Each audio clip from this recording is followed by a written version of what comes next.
Aquarius is one of the most beautiful and most powerful of the zodiacs, so why is she trembling in fear, saying that if he gets there, everyone is screwed? A few days ago, Yang Wei, the saint of the ram, considered extremely powerful, was killed by a man who shouldn't exist. All that is known is that it was a completely one-sided fight. And if not even a zodiac like him could do anything, that means it could only have been another one of the 12. But which of the zodiacs would be killing the others? The protagonist finishes off Yang and thanks him for helping him get stronger, since he has 10 more targets to kill. The 12 zodiacs were the peak of human strength, the ones chosen by the gods to protect humanity, but none of them wanted to eradicate the creatures, since they would lose their privileges and fame. The plan was always to do just enough, but among the 12 there was someone with a different plan. Li Jian was by far the strongest, a combat addict who wanted to put an end to all of this. That's why when the group gathered for the hardest mission, the Crimson Eye, everyone trembled and said it was impossible. Aquarius fell to the ground wetting her panties. Meanwhile, Li Jian faced the boss head-on and jumped into the attack asking for backup. But when he looked back, everyone was running away. With no way to distract the boss, he was forced to face it alone. And so the endless battle began.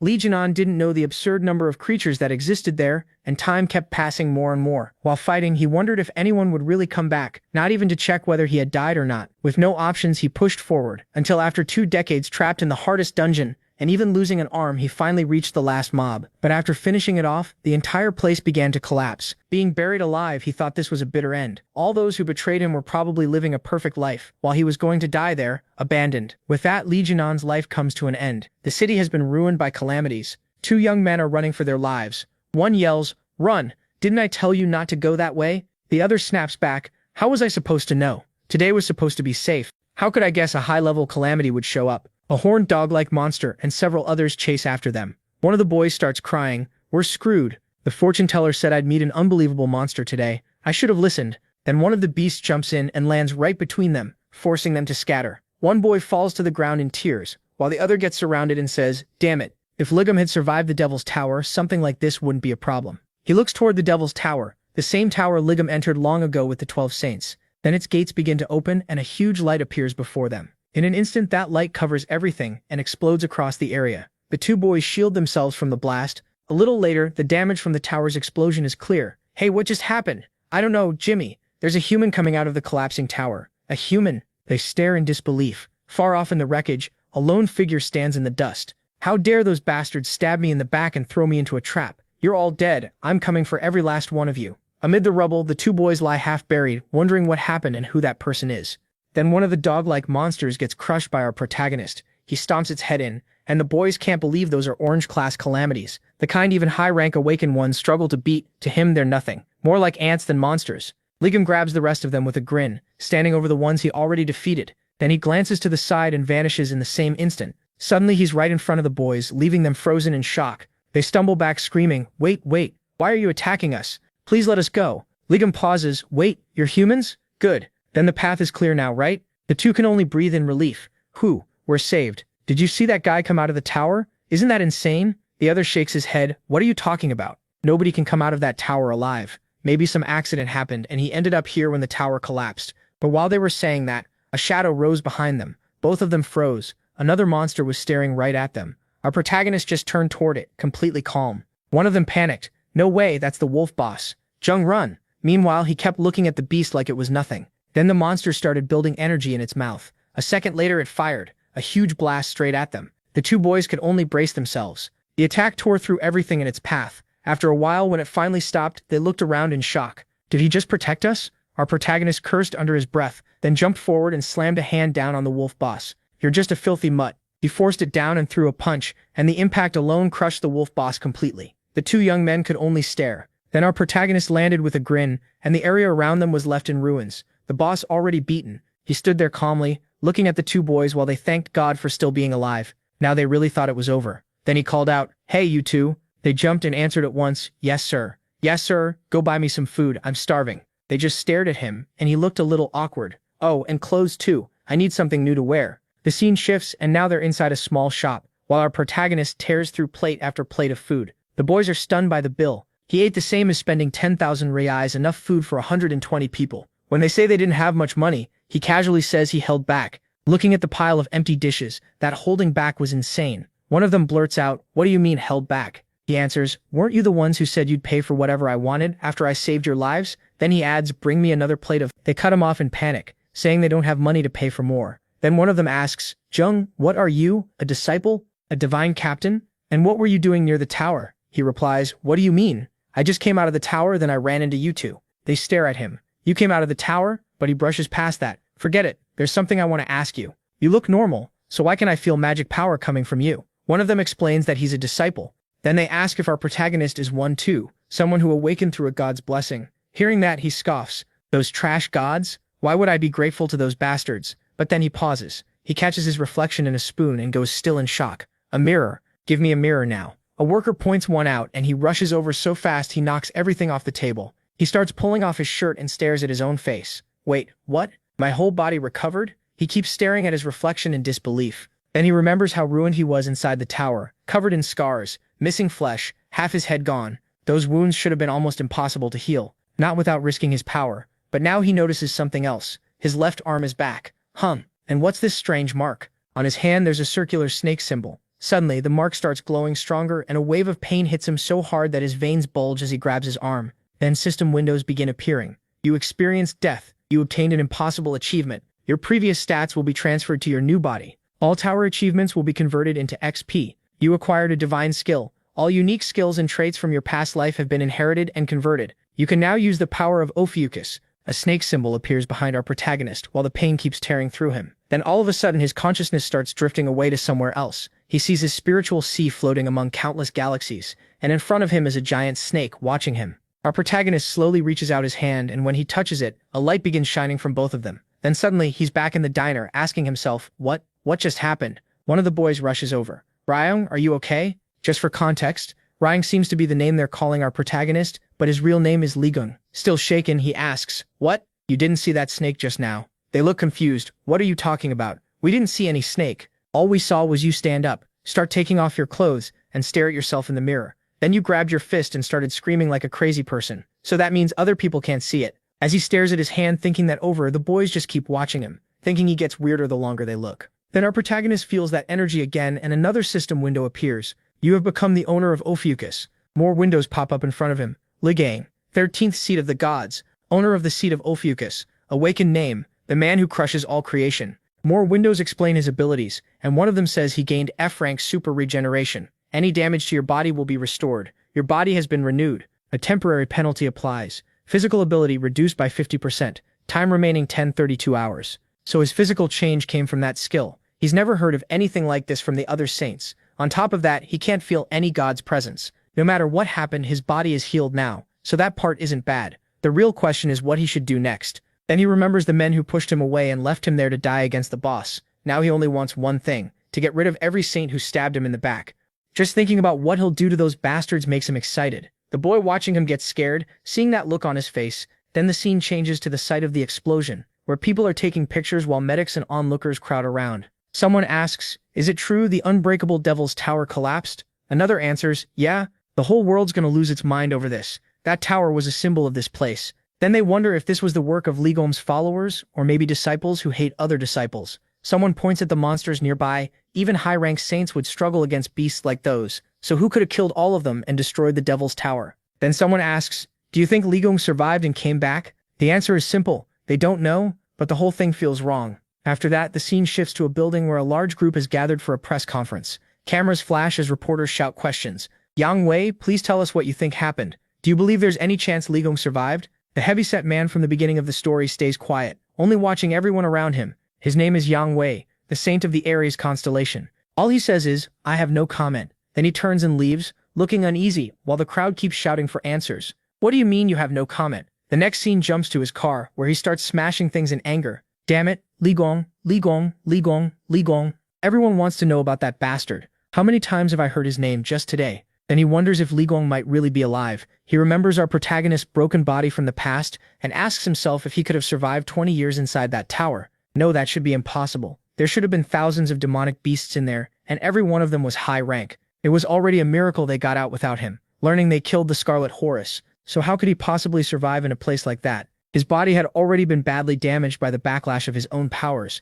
and unlike them, he never had the gods' protection. But then what if he really did come back to life? He tries to stop thinking about it, but if Ligong truly returned, then everything is over. The scene cuts back to our protagonist checking a phone. Just like I thought, I'll start by crushing that bastard first. Then the story moves to an airport. As one of the planes finishes landing, a man steps off and someone greets him. Welcome. It's an honor to meet one of the 12 constellations, Mr. Hugo Otters. He's the blonde guy from the beginning of the story, the one who ate fried chicken with our protagonist. He's dressed in full style here, and once again we're told that he is the Sagittarius constellation, Hugo Otters. He asks, "Where's the Prime Minister?" They answer, "He's waiting at his residence. Your car is ready over there." All right then, let's go. People nearby whisper about how majestic he looks. To them, that's what a true chosen one looks like. Once he's inside the car, Hugo sits there thinking. Then he glances over and sees his phone vibrating. It's those reporters again. I can't believe people are still spreading stories that Li Gong is alive. Then he notices an unknown number. It's already been more than 20 years. He picks up the phone, turns it over, and keeps thinking.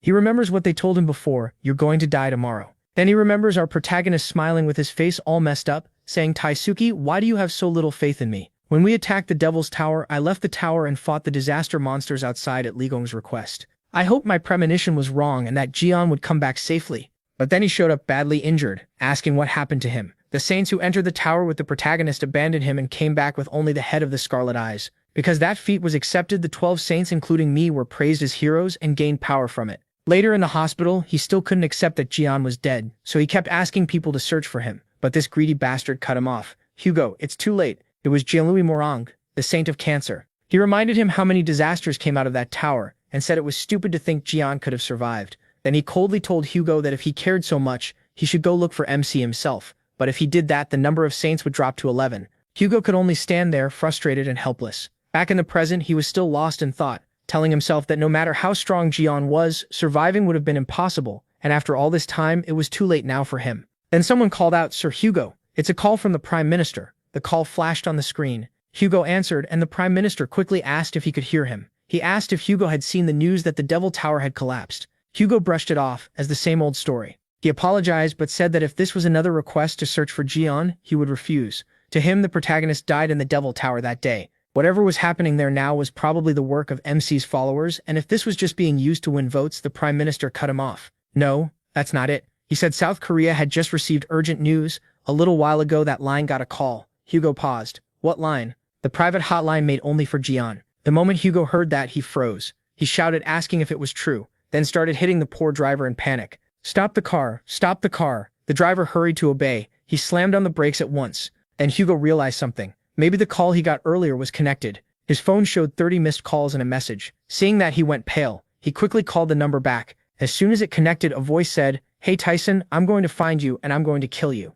That hit Hugo like a shock. Then he smiled through the disbelief. The way he talked, it really might be him. He immediately ordered the driver to turn the car around and head back to the airport. The driver hesitated because of Hugo's schedule, but Hugo snapped and told him to go to the airport now. The scene shifts back to the little shop, where Jian jokes that Tyson has grown up and even improved his calling skills. One of the boys asks who he was calling, and he casually says it was just some guy. Then he points out that this thing is a cell phone, and says it's pretty interesting. He entered the tower in 2005, so if it's 2025 now, the world has changed a lot. The boy is stunned that this is his first time using a cell phone. He explains that with it you can use the internet and check news and videos too. Jian perks up at that, so he can search for news about the protagonist, and yes, even the top trending stories.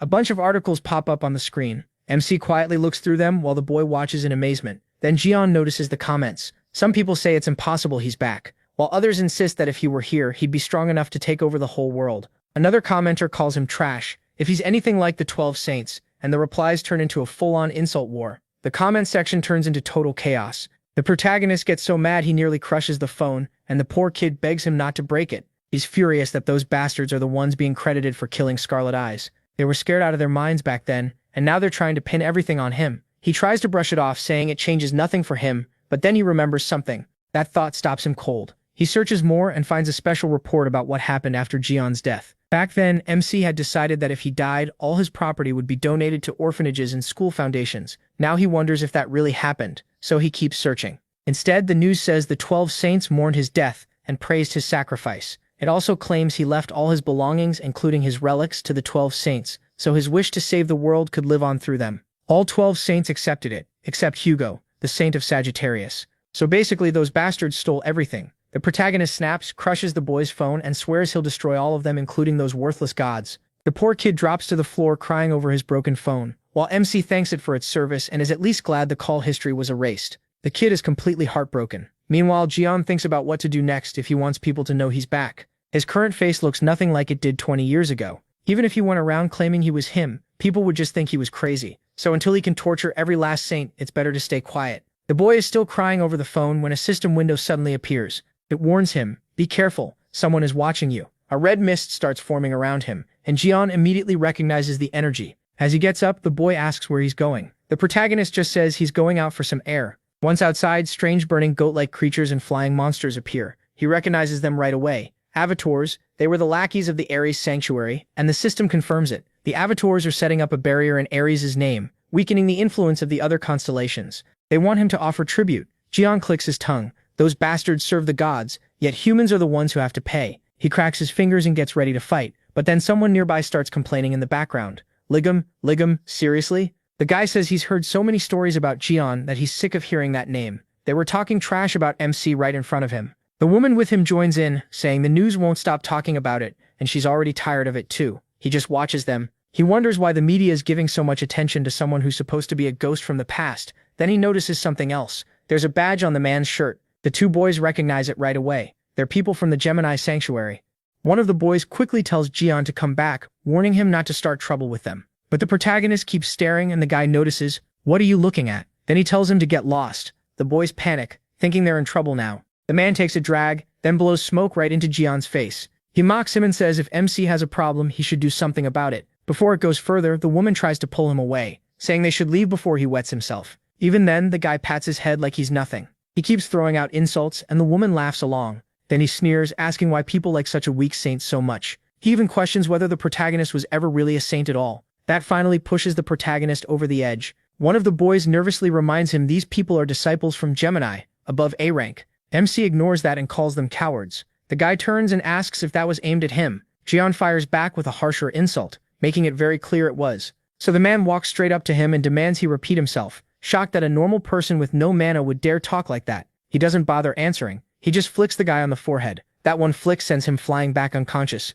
He crashes hard, causing a huge explosion, and the woman is left in shock. The two boys can't believe what they just saw. Jian only smiles at the scene in front of him. Now the woman is truly scared. The protagonist calls her out, saying he knew what she was trying to do behind his back. She had already formed fire magic in her hand and tried to attack him from behind, but it was a pointless move. Jian responds with another flick, sending her flying too and smashing through everything in her path. She drops to the ground and the boys are left speechless. They ask how he can use abilities in the middle of the street. Jian tells them they're mistaken. If he'd really used a skill, those two would be dead. So he took down A-rank disciples with nothing but his bare hands. Then he crouches beside the man and looks closely at his necklace. He rips it off and says he knew something felt strange when he hit him. This wasn't a divine artifact, so why did these bastards have one? Only saints were supposed to possess those. One of the boys realizes Jian really doesn't know anything and starts explaining. Decades ago, humanity nearly went extinct because of the calamities. People survived thanks to divine beings and the saints they chose. But since only 12 people couldn't protect the whole world, the saints gathered followers and built divine cathedrals.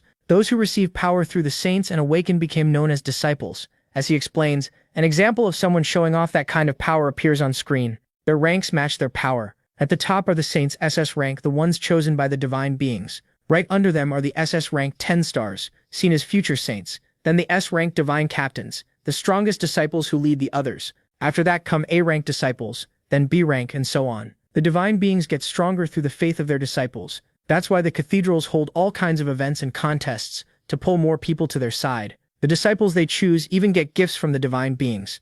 As the explanation goes on, Jian looks around at the treasures on display. He realizes all of this happened during the 20 years he was gone. Then someone calls out for him to look. When MC turns, those goat-like figures are there again. At the same time, the system gives him a warning. The House of Riches, Greed, and Ares are enjoying what's happening. They want him to kill the woman and the man too. They want blood. They even promise him a useful reward if he beats both of them, and the boy panics. He says Jian has drawn the attention of the House of the Gods. They're like shadows of the divine beings, so going against them is the same as going against the gods themselves. The boy tells him to do what they said, but he just smiles and keeps talking. He says he was wondering why Yang's idiots were in a place like this. Now he gets it. They were trying to feed that filthy pig. For the god's sake, he really hasn't changed at all. Then Jian starts drawing out his power. He stomps the ground, and a huge blue shockwave rips through the area and slams into all those floating goat creatures. The boys shield themselves from the blast of light. Then all that red smoke is wiped away completely. How dare you stand against me? The House of Ares runs, and the barrier disappears too. That Hyung definitely isn't normal. Then Jian brings up the thug on the ground.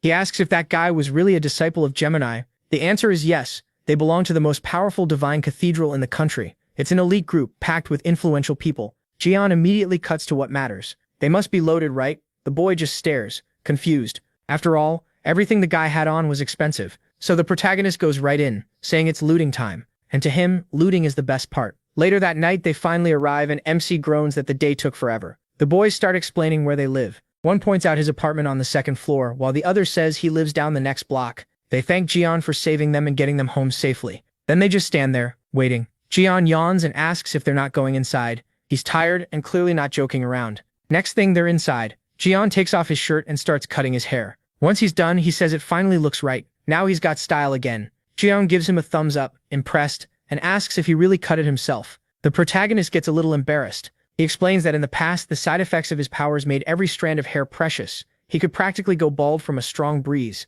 That makes him remember how miserable he looked before, half bald and broken down. Now he can hardly believe his luck. Even his hair is back to normal. Then he suddenly pauses. Why is there a calamity inside this house? He instantly smacks the tiny bug. It turns to dust and the boy freaks out. Normally even pros couldn't kill one barehanded. But it's not just one. More are coming, and Jian wonders what these things are seeing in him. Someone asks if he's giving off an aura that attracts calamities. MC shuts that down. Normally that means something in the house is drawing them in. The boy stares at him. Jian says it's probably because of the evil relics in the house.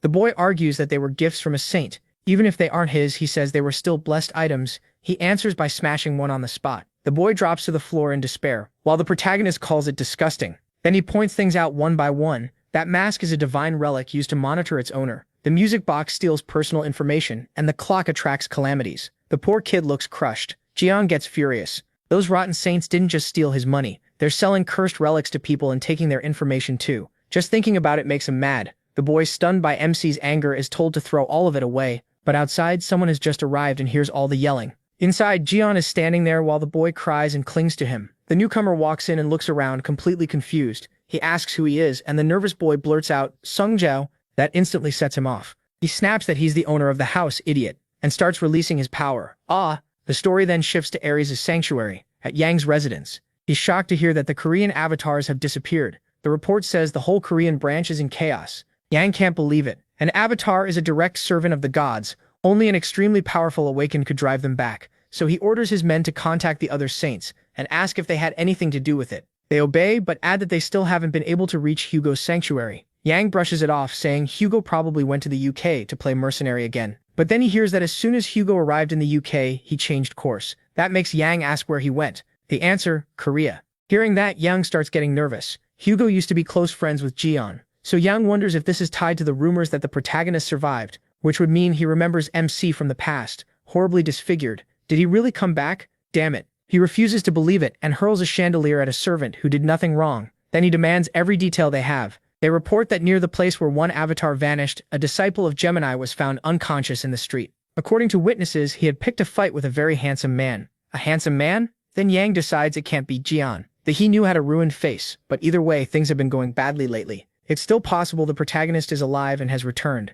For some reason, the avatars in Korea are disappearing. And even worse, they recently failed to defeat the Spider Queen too. If this keeps up, Yang could lose his position, so he orders them to prepare his jet. They ask if he plans to go himself. He says yes. He needs to see it with his own eyes, so he heads out with his men. The scene shifts back to Korea, to a hospital tied to Gemini. The guy who messed with John earlier is still unconscious. A furious old man demands to know who did this to his grandson. The thug lies there in the hospital bed, while someone says not to worry. That's why Gemini Sanctuary sent the president. He's the S-Class Gemini Knight, Frozen Min Sung-hun. Back at the apartment, the newcomer asks if they met John today in the Devil's Tower. He hears that Memsi handled all the calamities alone, with no weapon, and the boy keeps nervously agreeing. Then comes the next question. Did he really knock out an A-Class too? The boy confirms that part as well. Now the owner loses it, saying none of this makes sense. Jian even destroyed every relic in the house. He calmly replies that they were all fake, including the one in front of him. The redhead, ready to explode, demands to know what sect the protagonist belongs to. But the protagonist just smiles and says he doesn't need one. At this point, the guy is seconds from blowing up. So he asks which god MC serves, and MC answers that he serves none of those idiot gods, only himself. They keep going. What awakened class is he? He casually says, a worker maybe. Then comes the last question, his name. The protagonist answers, my name is the protagonist. The moment Sungjae hears that, he starts gathering power, while the other boy tries to calm him down. But Sungjae is done listening. MC barged into someone else's home without permission, destroyed all the relics, and now dares to use the name Jian as a huge aura rises behind him. He shouts, asking how he could imitate him. Jiwoo yells that this is their house and asks if Sungjae is trying to wreck everything. Then a system message appears for the protagonist. The magic power of the Gemini Temple is being released. MC is actually excited. Looks like he's about to study the whole place. Another window pops up, asking to activate a skill. It locks onto Cheon Sungjae of the House of Gemini Awakened Class A. Title, One Who Punishes Possessed Abilities. Witch's Stake, Rank S. Ice Capsule Seals, Rank A. Traits, Genius, Violent, Stubborn, Obsessed, and Idle Admirer. His Genius trait gives a big boost to learning abilities. Jian notes that Sungjae is already using high-level summons at a young age, so that Genius trait clearly isn't for show. Meanwhile, Sungjae keeps powering up his giant summon. The other boy panics and yells for him to run. He warns that Cheon Sungjae is an A-class awakened from Gemini Sanctuary. On top of that, he's a total Jian fanatic. Then he shouts at Jiwoo to get out too, unless he wants to get beaten up along with him. While the guy was still yelling, the protagonist suddenly showed up right behind him. He warned him not to play with fire, then got his finger ready. Just as he started to turn around, MC flicked him in the forehead, and the guy went flying. A moment later, the other boy panics, saying this idiot is going to burn down not just the house but the whole building. By then, the kid in the back is still freaking out and rambling. The redhead drops to the floor unconscious. The boy nervously asks if Cheon Sungjae is dead. Jian says no, he probably just got knocked silly. That only makes the other kid worry even more. Then we see the redhead got a huge bump on his forehead from that flick. He says he's going to bed, and that the guy will wake up when he wakes up. Meanwhile, the other boy keeps calling out, asking if Cheon Sungjae is really alive. He tries to get a response, but the redhead is just lying there with foam at the mouth. After that, Jian heads into the room. Inside, he finds a bunch of statues and figures of himself. He stares at all of it, then asks what this nonsense is supposed to be. The boy reminds him that Cheon Sungjae is obsessed with Lee, the protagonist. Right then, the redhead wakes up and yells not to touch them carelessly. They're his precious Lee Gyeong collection, worth more to him than his own life. MC walks over, rips the head off one figure and says, this is making him feel awful. Then he says they might as well tear all their heads off, and the guy freezes in shock. The redhead starts screaming about his figures, and begs him to stop, but the protagonist just keeps breaking them. He says he already told them he's not some crazy guy, he's Lee Gyeong. The poor collector is totally shattered, and starts crying. Then the scene switches to a cafe, where someone is watching the news. The report says that 2 Gemini affiliates were attacked yesterday by an unidentified man. Witnesses also say the suspect stole the victim's belongings. The one watching the report is Hugo. He immediately says this has to be Gyeong's doing, and wonders what that idiot is up to now. He grumbles that this is the first kind of news he hears right after arriving in Korea. Then a waitress asks what he'd like to order. The second Hugo looks at her. His expression turns cold and he tells Yang Wei to cut it out and get lost. She smiles and admits he noticed right away. Then it's revealed the fat guy is using the woman's body. He says he couldn't reach Hugo, and judging by how fast he came to Korea, he must care a lot about Lee Gyeong. That alone tells him plenty, so he demands that Hugo tell him everything he knows about MC. Hugo instantly snaps back, saying that's exactly why he hates body possessors like him, and flicks him. At once, the woman comes back to her senses. Confused, she wonders what she's doing there. Hugo curses Yang Wei for these stupid tricks and says he needs to find Gyeong before the others do. He calls out, wondering where he is. Then the scene cuts to a supermarket. The redhead and the other boy are shopping, and the boy says that Hyung might really be the protagonist. The redhead says there's no way, they look nothing alike. To him, Lee Gyeong is the hero who saved humanity. There's no way that delinquent is him, but the boy insists he saw him come out of the Devil Tower, and his strength was clearly not normal, so if he really is. The redhead cuts him off and says no, he's sure MC isn't Lee, because his father told him so. The other boy starts to respond, bringing up his father, but the redhead cuts him off again and says they should just go pay. At that moment, a woman suddenly screams in the background. She shouts that there's a thief. Both of them stop and wonder who yelled that. Then someone rushes right past them so fast that items go flying and shelves get knocked around. That man is the thief. The redhead recognizes that speed right away and says he's a Scorpio affiliate. He's using his power to steal everyone's wallets and valuables in the supermarket. The guy zips through the store like a blur, cleaning the place out. While doing it, he thinks to himself that no one can stop him at this speed. Even if other affiliates are around, it won't matter. He says he's already taken most of what he wants and is about to move on to the next place, when suddenly, bam, he gets punched right in the ribs. It's Jian, calm as ever, saying he caught him. The thief is stunned and the other boy blurts out asking why he is there. The protagonist casually says he came because he forgot to ask them to buy chicken. The thief collapses on the floor, twisting in pain, while someone nearby says Jian's pretty impressive. It's hard to catch a Scorpio affiliate because they're so fast. Still, judging from his energy, they assume he's just an ordinary believer. So they tell him that next time, he should report it to the police first. That self-important fool barely has time to react when something suddenly grabs his attention. He turns and the whole supermarket starts shaking. The thief panics, wondering if it's an earthquake. Then he decides this is perfect. He'll use the chaos to escape and takes off at once. As he runs, he thinks he was sure that weird guy had finished him, but this quake gave him a chance to get away. Then the ground in front of him splits open, and out of it comes a giant centipede. The thief freezes, realizing it's a calamity. He can't believe one showed up in a green zone. He curses himself, saying he should have run before getting mixed up in this. Even so, he still tries to escape, thinking that no matter how strong it is, it can't catch him at his speed. But while he's still smiling, the monster lunges with its mouth wide open. You can guess how that ended. Then we finally get a full look at the creature. It's the same monster the fat guy said they failed to capture. It stares down everyone there like prey, and panic spreads through the whole supermarket. The monster keeps watching them with a cold, deadly gaze. An announcement says this is not a drill. People start panicking even more as another voice reports a calamity event inside the supermarket, with civilians still trapped inside. Everyone is told to evacuate outside as fast as possible. Because of the queen spider's appearance, the supermarket's danger level has now been raised to a red zone. Then the monster releases a swarm of smaller creatures, some like flies, others like centipedes. And running, a little kid was left behind crying, and a monster rushed in to grab them. But then a green light suddenly appeared, and Jian smashed the monster aside. He hit it with one solid punch, as the child looked back in shock. MC asks if the kid is okay, and tells him to be more careful. But the moment the boy gets a good look at him, he freaks out and runs away without even saying thanks. Jian just stands there, a little dumbfounded. Still, he figures the kid seems fine, then wonders what kind of supermarket has more calamities than people. After being away this long, he decides it's time for a little warm-up, and starts pulling out his weapon. But then the scene cuts to a speeding car, and inside, the fat guy hears that a calamity appeared at a market in Bushian.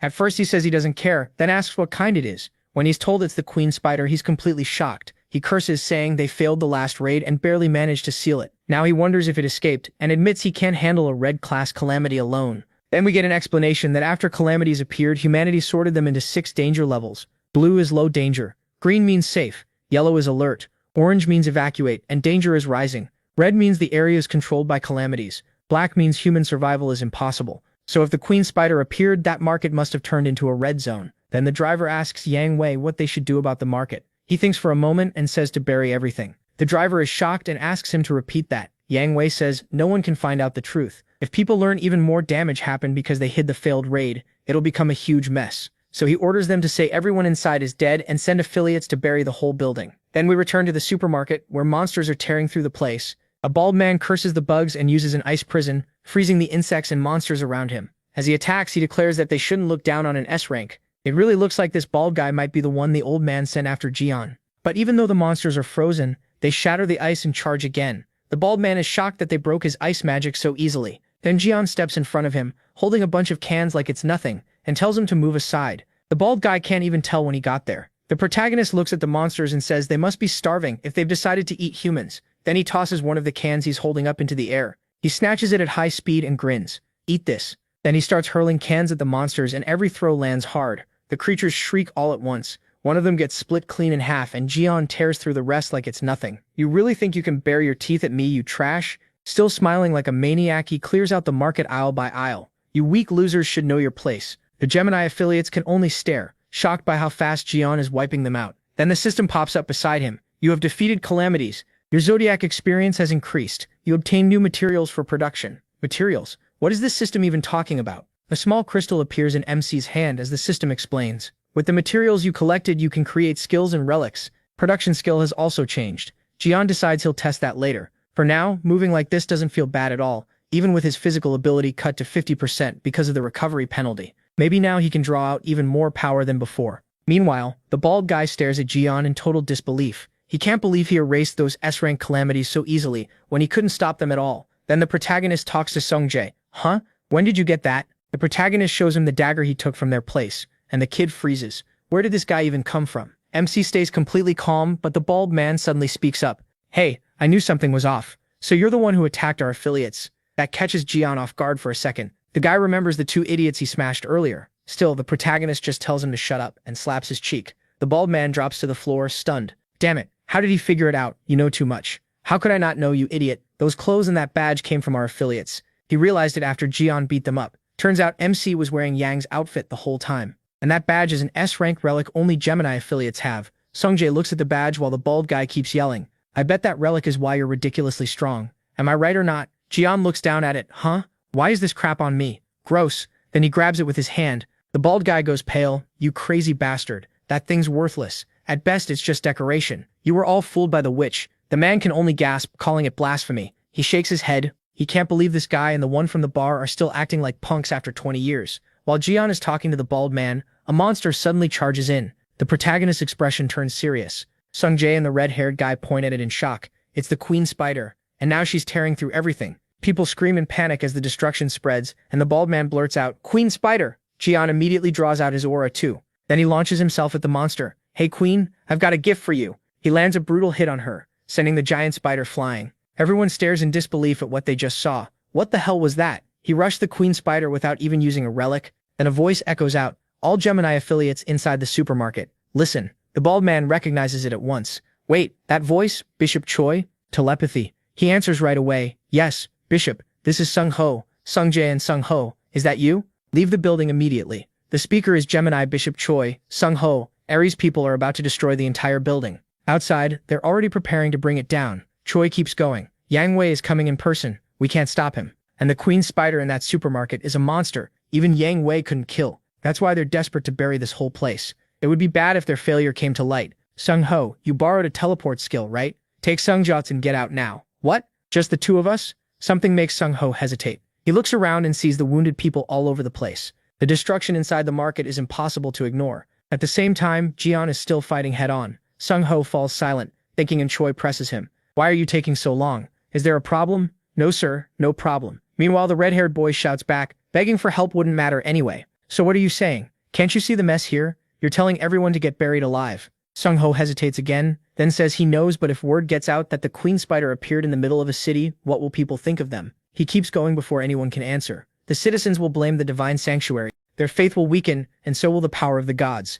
Humanity's devotion has to stay firm if we want divine protection. He says they only have 2 teleports left, so only 2 people can go. "Sung Jae, you're coming with me. I have my orders. I'm getting you out." But Sung Jae refuses to leave his friend behind, especially with so many people still trapped inside. "You idiot. This isn't the time to make me look bad. I'm not dying here because of some useless brat like you." He starts summoning his ice power again and adds, "I can't disobey the saint's orders, so I'll get rid of all this dead weight, then you won't have a choice." The second the red-haired boy hears that, he draws his weapon too. "You disgusting piece of trash. Sung Jae, you really think you can fight me? We're not even close to the same level. Forget that pointless conscience of yours and make the smart choice." But before he can finish, a centipede smashes him across the back. He goes face first into the ground, sliding hard. Then Jian looks over and says, "What? You're still here? It's dangerous, so get out already." Hyung, the boy, calls out. He's using the word for an older brother. Then the red-haired kid explains, "The exit is blocked by calamities, so we can't leave. Our only options are to use teleportation or beat all the calamities." The queen spider is still there, staring everyone down. There are a lot of injured people too. Outside, the men in suits keep gathering purple power, and he adds that the Aries constellation sect is sealing off the whole area. Jian clicks his tongue. What a headache. The bald man, still wrecked on the floor, gets back up and starts screaming that MC dared to crush him. He cuts him off, saying he thought the guy had already run off and abandoned everyone. "Shut up, idiots. Survive on your own if you want. I'm leaving no matter what." But the moment he tries to teleport, a web shoots onto his back. The queen spider has him. "What? No way." She yanks him straight into her jaws, and that's the end of him. Only his phone falls to the floor. Everyone stares at the spider with grim faces. Jian tells the other two, "I'll handle this. Take care of the injured and get out when you can." The red-haired boy and Sung Jae look at each other, but the protagonist adds, "I'll finish this fast, so move." Outside, the barrier keeps rising, and Yang arrives, asking for a report. They tell him they blocked off the store and put the whole building on high alert. He isn't impressed. For something they started before he got there. This isn't much. Then they notice the barricade isn't holding. It's being blocked by something. A green light suddenly bursts out, shattering the barricade and throwing everyone back. Then a giant serpent symbol appears around the area. What is that? A snake? People start flooding out of the supermarket in panic. They beg for help, saying the calamity is still inside and people are still trapped. The men in suits try to hold the crowd back as others shout that one guy was grabbing the spiders. Yang watches the whole scene in silence. Grab the spiders? No, that's impossible. Even I can't catch one, so who did it? He starts releasing his red aura. The guards quickly warn everyone. "Mr. Yang Wei, there may still be calamities inside." He doesn't care and orders them all to stay alert. Then he leaps from building to building until he enters the supermarket and says, "My God, how did someone manage to kill it? Who did this? There are traces of a battle? What happened here? Is someone really hunting the queen spider? This is getting even more troublesome. There's too much to worry about already." But this energy, he takes off running, looks down below and freezes. Wait, that bastard, why is he here? Down in the crowd, he spots Hugo. Yang starts wondering if Hugo is behind all this. Could it really be him? It almost makes sense until someone suddenly says, "Hey, how have you been without me?" The moment Yang hears that, he goes stiff. "What is it, fatty? Something wrong?" It was Ligum. He'd been talking for a while, then asked, "What's with that look? Like you ate something bad." Shocked, the big guy stammered, You're here?" The scene shifts to a green alarm blaring. Firefighters guide people out while shouting for anyone hurt to come over fast. They warn everyone to get away from the building, while Dinam and the redhead stand there thinking, that guy really is Ligum. He looks different, but those moves are definitely his. Then someone calls out, "Cheon Sung-jae." It was Hugo. He stared at him and asked, "Cheon Sung-jae, why are you here?" Dinam froze and muttered, "The Sagittarius Saint." The redhead just looked confused. "What? Since when were you back? So that's how you talk to your father?" The redhead is Hugo's son, a pretty wild reveal. Dinam smiles, but the redhead is clearly furious. Hugo keeps looking at them. Then he says it's good they don't seem badly hurt. A little treatment from the medics should be enough. But what matters more is that they were inside the supermarket, and he heard the Calamity was killed. So who did it? The redhead ignores him completely. Still angry, he just glares, wondering who Hugo plans to chase next. Then Dinam says, "But Brother Gum should be okay, right?" The moment Hugo hears that, he rushes over. "You just said Gum? Where is he? You know him?" The poor guy panics.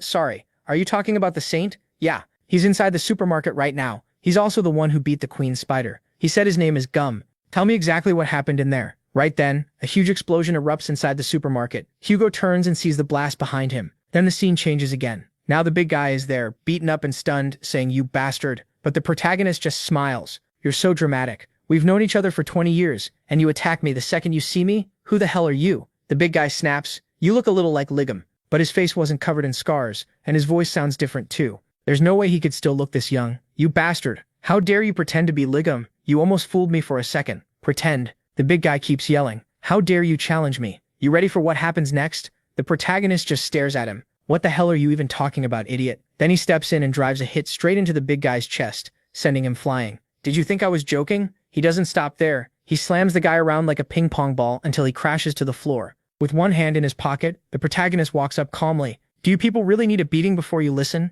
Did life get better after getting rid of me? You filthy bastard. You stole my relics, and from what I heard, you even faked my testimony." The big guy can only stare in shock. Fine. I was already planning to send you flying anyway. I'll start by teaching you a lesson." The big guy is still rattled as the protagonist keeps talking. "After that, I'll go to your house, your sanctuary, your relics, and the rest of those trash saints too. I'll destroy it all. I won't let that happen." The way he talks and moves, he's not bluffing. I couldn't even track his attacks earlier. Is he really Ligum? Did he actually survive the tower and come back? No way. If you really are Ligum, then... The big guy starts drawing out his power. "Prove it to me." A red-purple force flares up around him. A dark symbol spreads across the ground, and something rises behind him. He appears with a crown as the system announces, "The Master of Ares, Jade Emperor, has revealed himself." So only part of your god showed up? Even then, the big guy keeps acting proud. He fires out a storm of chains to capture Ligum, and once they wrap around him, he sneers, "Do we still look weak to you now? I don't know how you came back from the tower, but I'll make you regret it." Skill, divine armament. More and more chains tighten around the protagonist, locking him in place, while a massive spikes forms right in front of him. "Wow, that's pretty impressive." "Shut up, bastard." All those spikes shoot straight at him and tear through the whole area. A pile of blades stacks up over him, one over another. Did he finally die?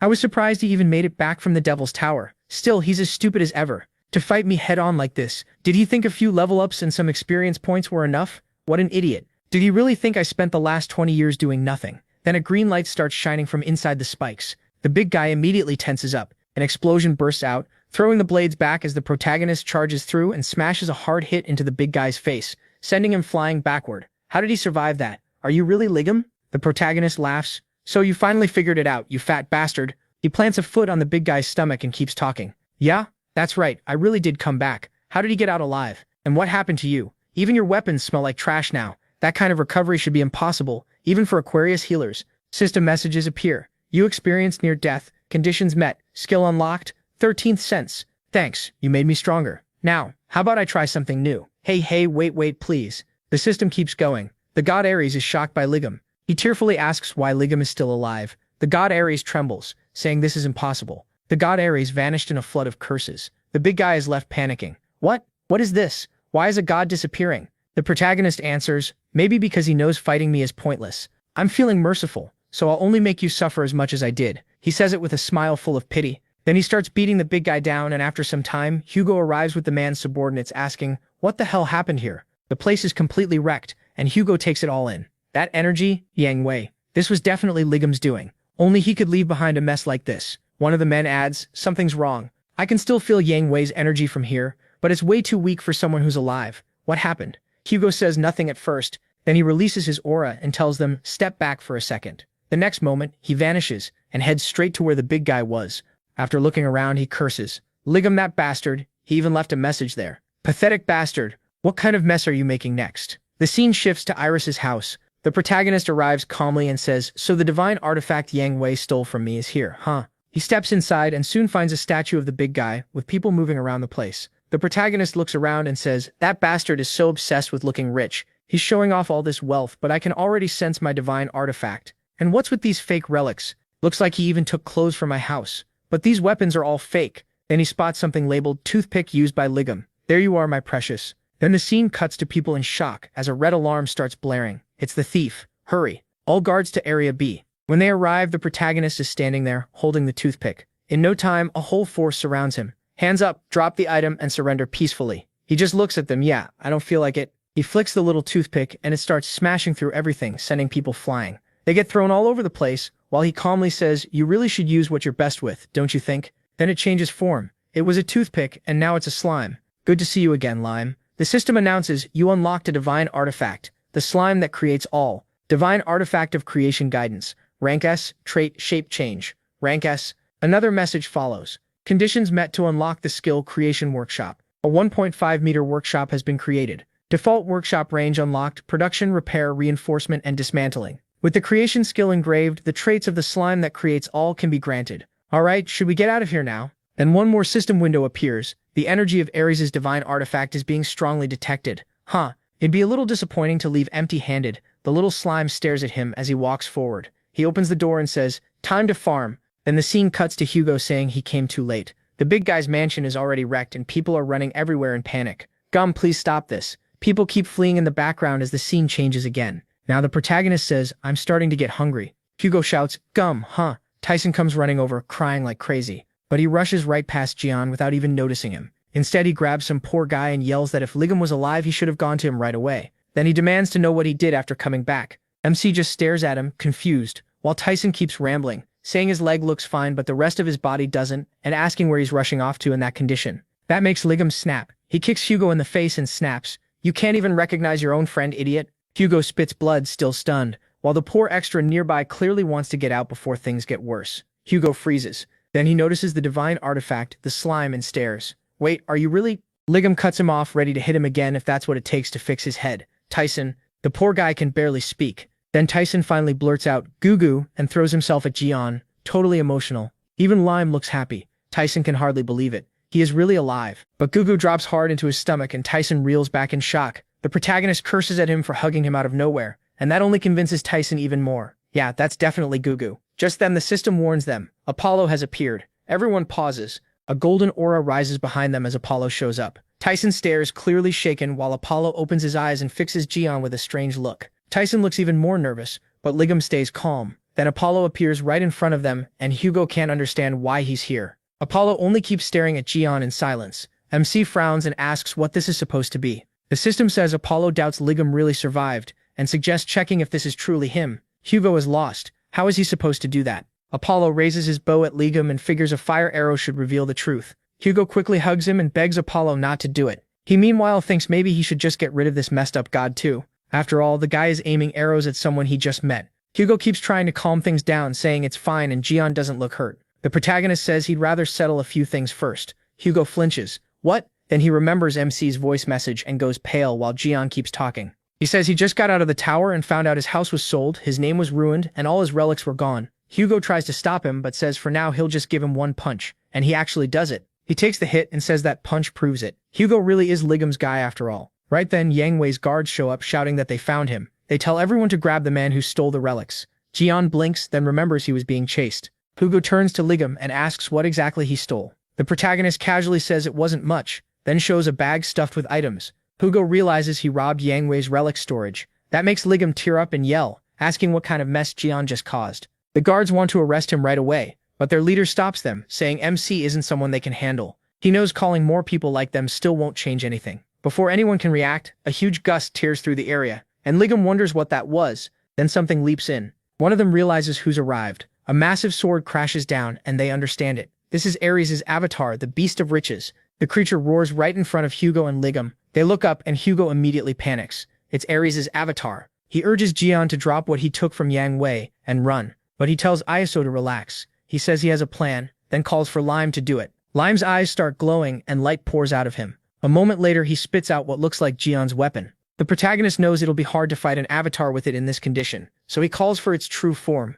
the one that stayed asleep until now. Green energy starts wrapping around his old weapon, and Hugo wonders what kind of power this is. Then lightning strikes, and a huge new sword appears in Jian's hand. Now he says, it's finally useful. The system explains that the relic awakened through the power of Ophiuchus, and thanks to that constellation's Snake Hunter trait, the sword gained a fatal strike effect.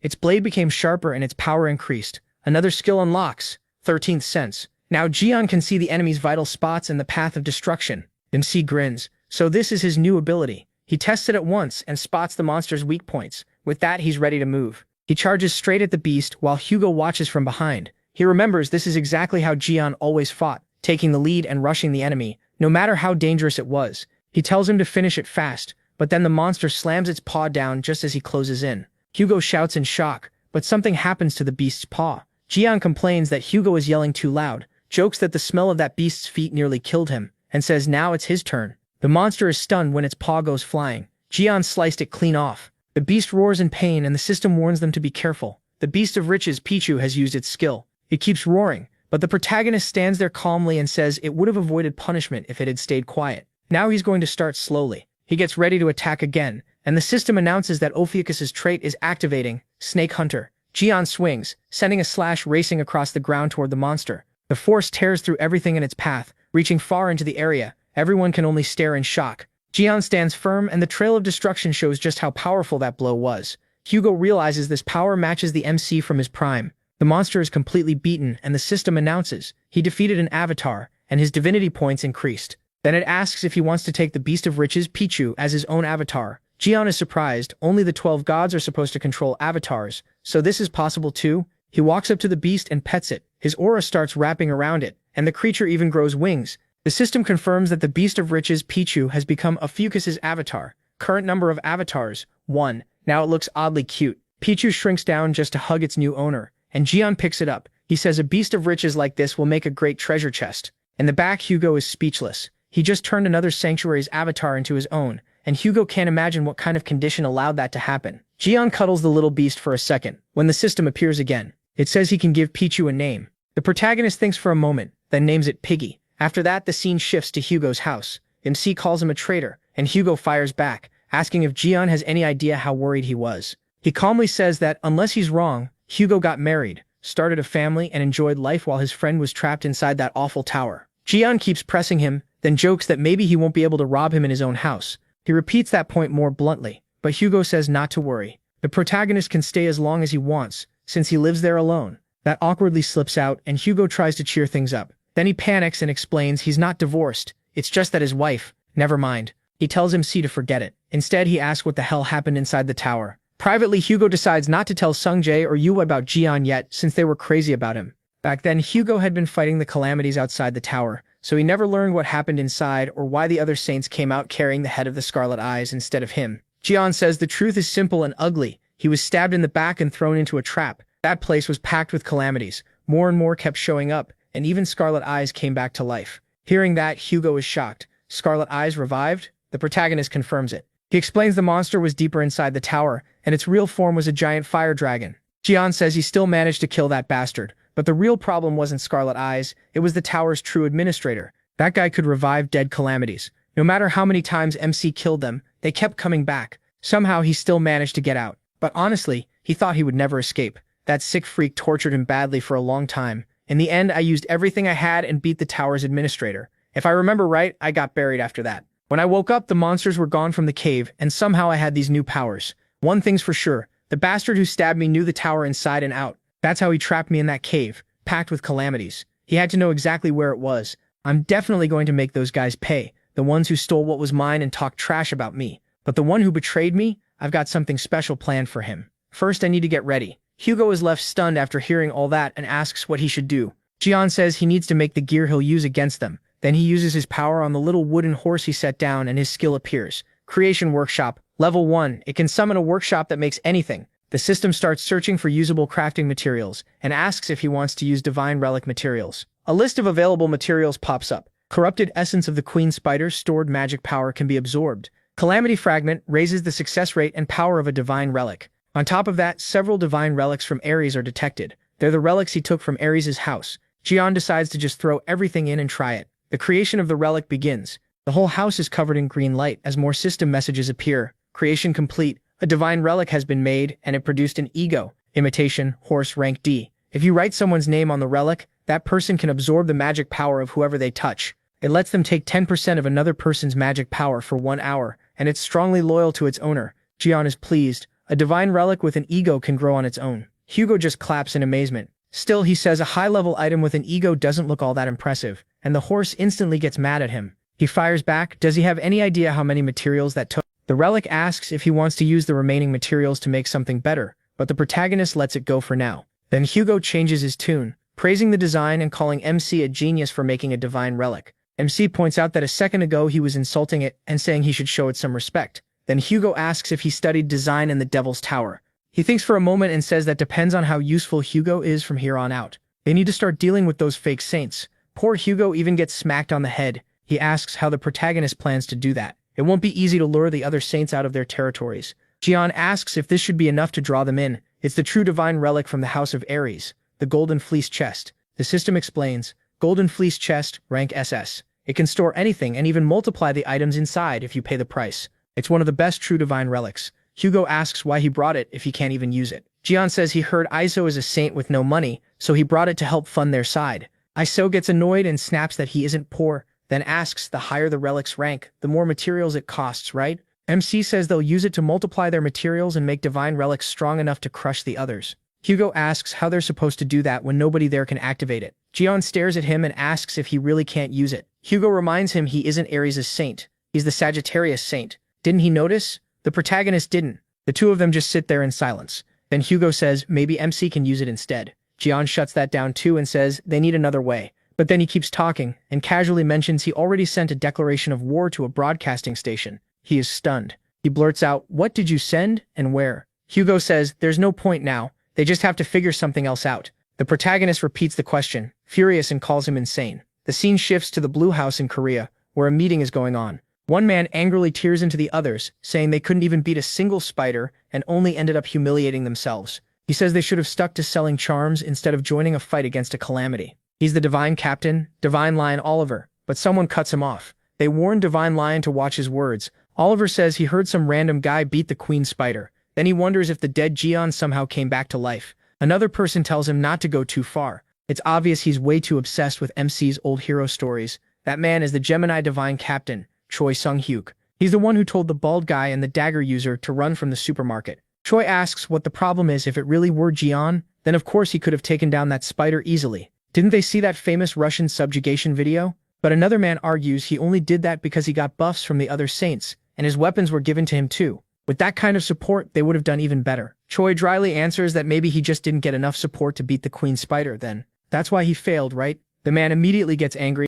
He insists he's just setting the record straight. Ares' side defeated the Queen Spider thanks to the sacrifice of an S-rank disciple. Choi mocks him, saying, "Wow, Ares has someone that strong? He'd love to meet them, though he'd probably have to search inside the Queen Spider's stomach." The argument keeps going while an old man in the back grumbles about how the Blue House turned into a den of thugs.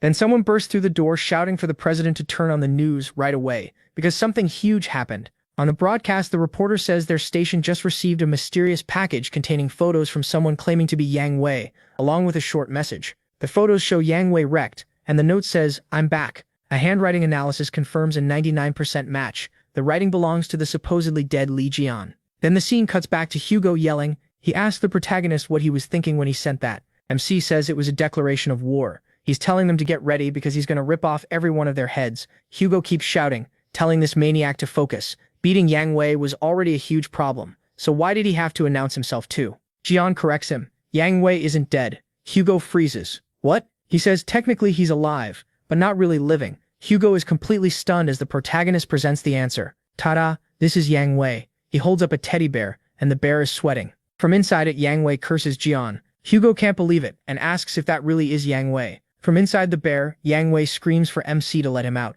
He explains that the battle made his abilities grow a lot. Now he can suppress Yang Wei's soul. He talks to the bear like it's being naughty, while Yang Wei just keeps trembling inside. Hugo asks if something like that is even possible. Jian brushes that off and tells him to look at something else, handing him an orange peeler. Hugo has no idea what he's looking at, so the protagonist explains that this is the orange peeler used to carve into his back in the Devil's Tower. The person who tried to kill him used this, and from the engraving it doesn't seem like it belonged to just anyone. Hugo asks if Jian has any idea who it might have been, but MC barely listens and keeps yanking on the teddy bear that now holds Yang Wei. He says he's going to stop by the Divine Artifact store for a while. Hugo asks why. Jian says maybe the person working there has seen those engravings somewhere before. Then the mood softens a bit as the protagonist asks to borrow some clothes, and Hugo tells him he can wear anything in the closet. The scene changes again. Now dressed up in style, Jian says he'll leave servant number 2 at home this time. That makes Hugo stop and ask, number 2? So there's a number 1? MC says he'll be back, servant number 1, meaning Hugo. Hugo fumes while Yang Wei, trapped in the teddy bear, grins at him.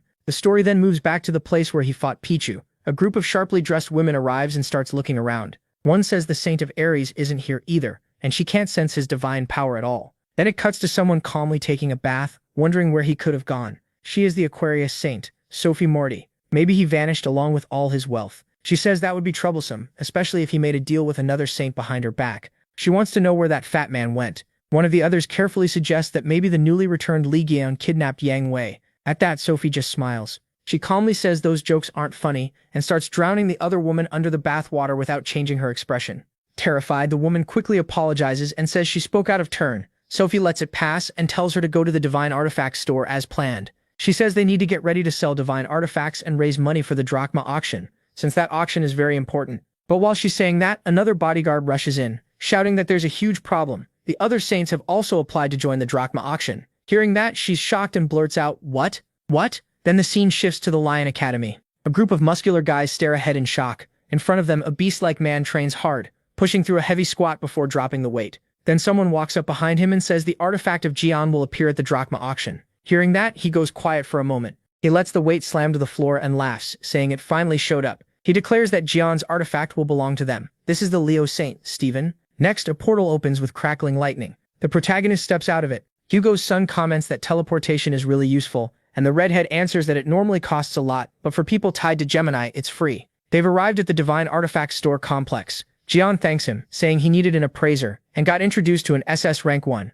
The redhead brushes it off but then remembers his boss's order. He met the man who defeated the Spider Queen, so he's supposed to keep watching him with full support no matter what. He looks at his phone and sighs until Jian asks if his boss has been bothering him since that incident. The boy quickly denies it. Then MC hands him the item, saying it worked well against insects. Its details appear on screen. That orange peeler, it's Janice's desire, rank A. Its skill summons two-faced soldiers, a red one and a blue one, and triggers a random ability. The redhead points out that it wasn't rusty when Jian took it from his house, and he says he repaired it, though the effects changed a bit, so don't be surprised. The boy thanks him, amazed. Then he looks around and says, this is where the SS rank appraiser works. Inside, a man is suddenly startled, while everyone outside starts murmuring that someone so stunning is actually here. It's the same bodyguards from before, escorting the Aquarius Saint. She walks in like she owns the place. She approaches the clerk and says she wants to leave some divine artifacts with the appraiser before the auction. The nervous clerk apologizes and explains that the appraiser is with another client right now. That annoys her. How dare he help someone else while she's here? Still, she keeps a sweet smile and says she'll wait nearby. Even so, she keeps wondering who's inside. And inside, of course, it's Jian. He looks around at the expensive items and says an SS rank really runs this place. Then the appraiser asks Sungjai who made this item, and the protagonist answers from the side that he did. The man is stunned and asks if MC has some connection to MC. He's the Virgo affiliate and an SS rank appraiser. The redhead introduces him as someone claiming to be him. But the appraiser thinks he's joking and tells Sungjai they're having a serious talk. He turns back and demands to know the protagonist's relationship to the protagonist. The protagonist just goes, "What do you mean?" The appraiser explains that most people only know MC for his fighting, but he was also a legendary maker.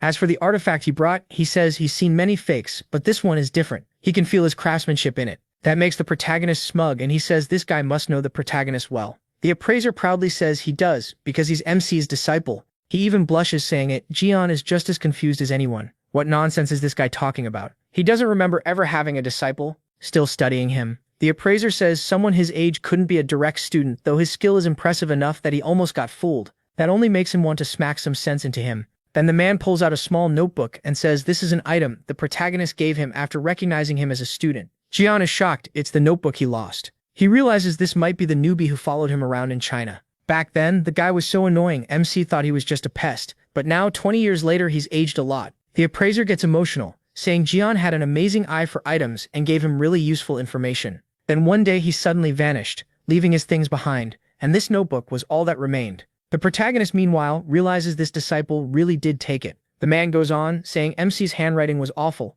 so he could barely read it, but he believes it held his ideas. Jian wants to yell that the idiot is wrong, it was actually his hit list. After reawakening, he can get info from anyone he beats, and since this guy is SS rank, he should have some very useful information. The appraiser says the notebook would be more useful for a talented young man like Jian, and asks him to take it too. The protagonist is pleased. There were even a few of his bills tucked inside, so losing it had bothered him. Then the system announces that the sleeping notebook is reacting to its owner's magic. It will evolve into a divine relic through Ophiuchus's magic. The appraiser is stunned and says it's a divine relic that stores memories. He adds that MC has a kind of ability he's never seen before. The worn-out notebook changes shape, becoming fresh green and completely restored. Right then, someone calls out to Jin Young that something happened. The old man turns and asks what it is, still confused, until the assistant says the saint is outside. Jin Young gets annoyed, wondering why everyone is making such a big deal over one saint. Jian hears that and asks, a saint? Outside, the Aquarius saint is still waiting by the door. She thinks to herself, annoyed about all these low-class people staring at her.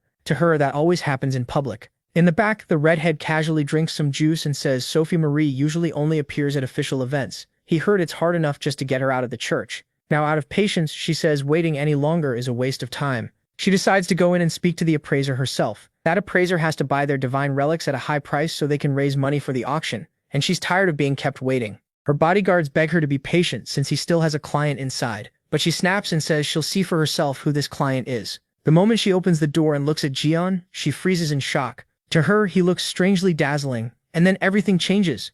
Like before, the scene picks up with the saint entering the room. The instant she sees Jian, she's shaken.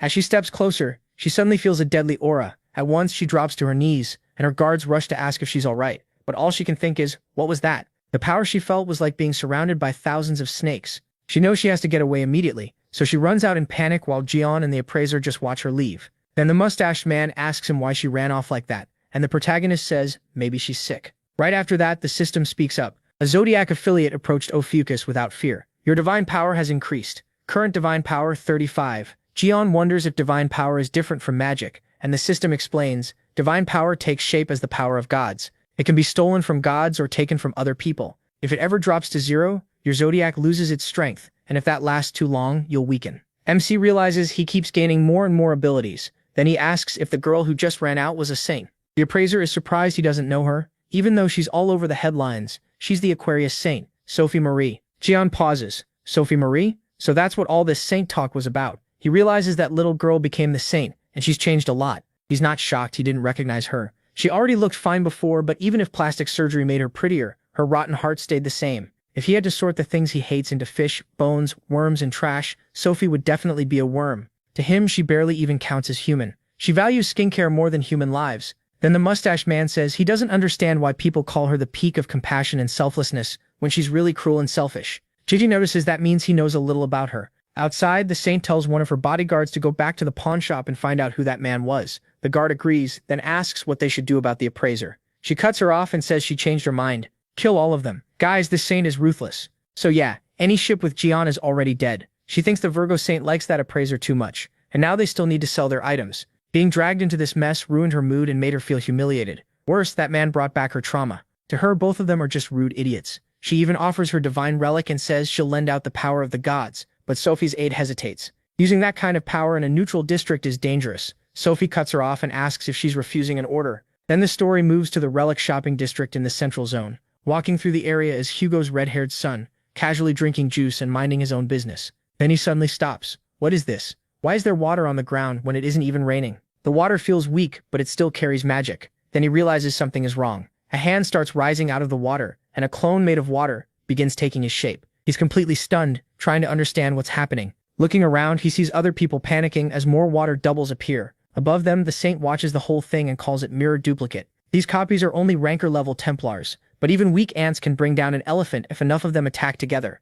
Someone shouts at the guard asking why she's using a combat skill in a neutral zone. He tells her to cancel it right away. She brushes him off. This came straight from the saint. According to her, it's the will of the gods. She activates a relic and a huge light fills the area as Sungjae tries to stop her, but he's too late. She unleashes the water chalice called Oblivion. Water spheres begin surrounding everyone, while even more clones appear behind her. Satisfied, she says she'll handle the man inside the appraiser's building herself. The others are ordered to capture every relic appraiser, and the water clones rush off. Sungjae realizes he has to get out fast. If he stays, he'll lose consciousness no matter what. The scene cuts back to Jian. He quietly watches water drip down from the roof, and the mustached appraiser says something bad must be happening outside. A wave of water magic suddenly wraps around him, and someone appears right behind Jian. She warns him not to move. It's nothing personal, but the saint is upset with him, so he'd better stay still. If he wants to avoid bloodshed, he should cooperate. The saint ordered both men killed, but if he apologizes for disrespecting her and buys their relic for a high price, she might go easy on him.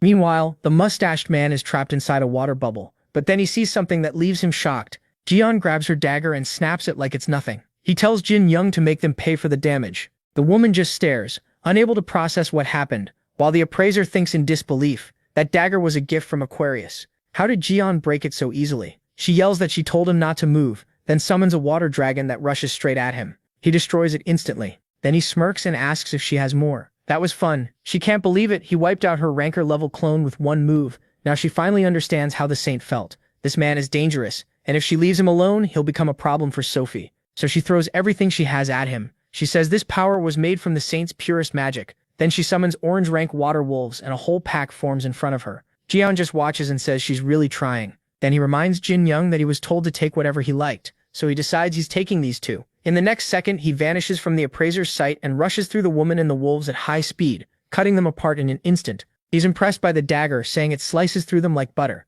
The material must be above ranker level. He only came to appraise his items, but ended up finding something much better. After destroying all the wolves, the system announces that he received data from a mirror duplicate fragment. Message after message appears in front of Jian, and he just calls it beautiful. The woman can only stare in disbelief. Every summon from the saint was crushed with ease. There's no way. This can't be the end, right? She realizes he's far above her level. If she attacks again, she'll definitely lose. So she turns around and runs. Jian just smiles at her retreat, and even the mustached appraiser is left amazed. Right then, the red-haired boy rushes in, asking if the protagonist is okay and saying he was just attacked too. But when he sees all the defeated wolves, he can't figure out what happened there.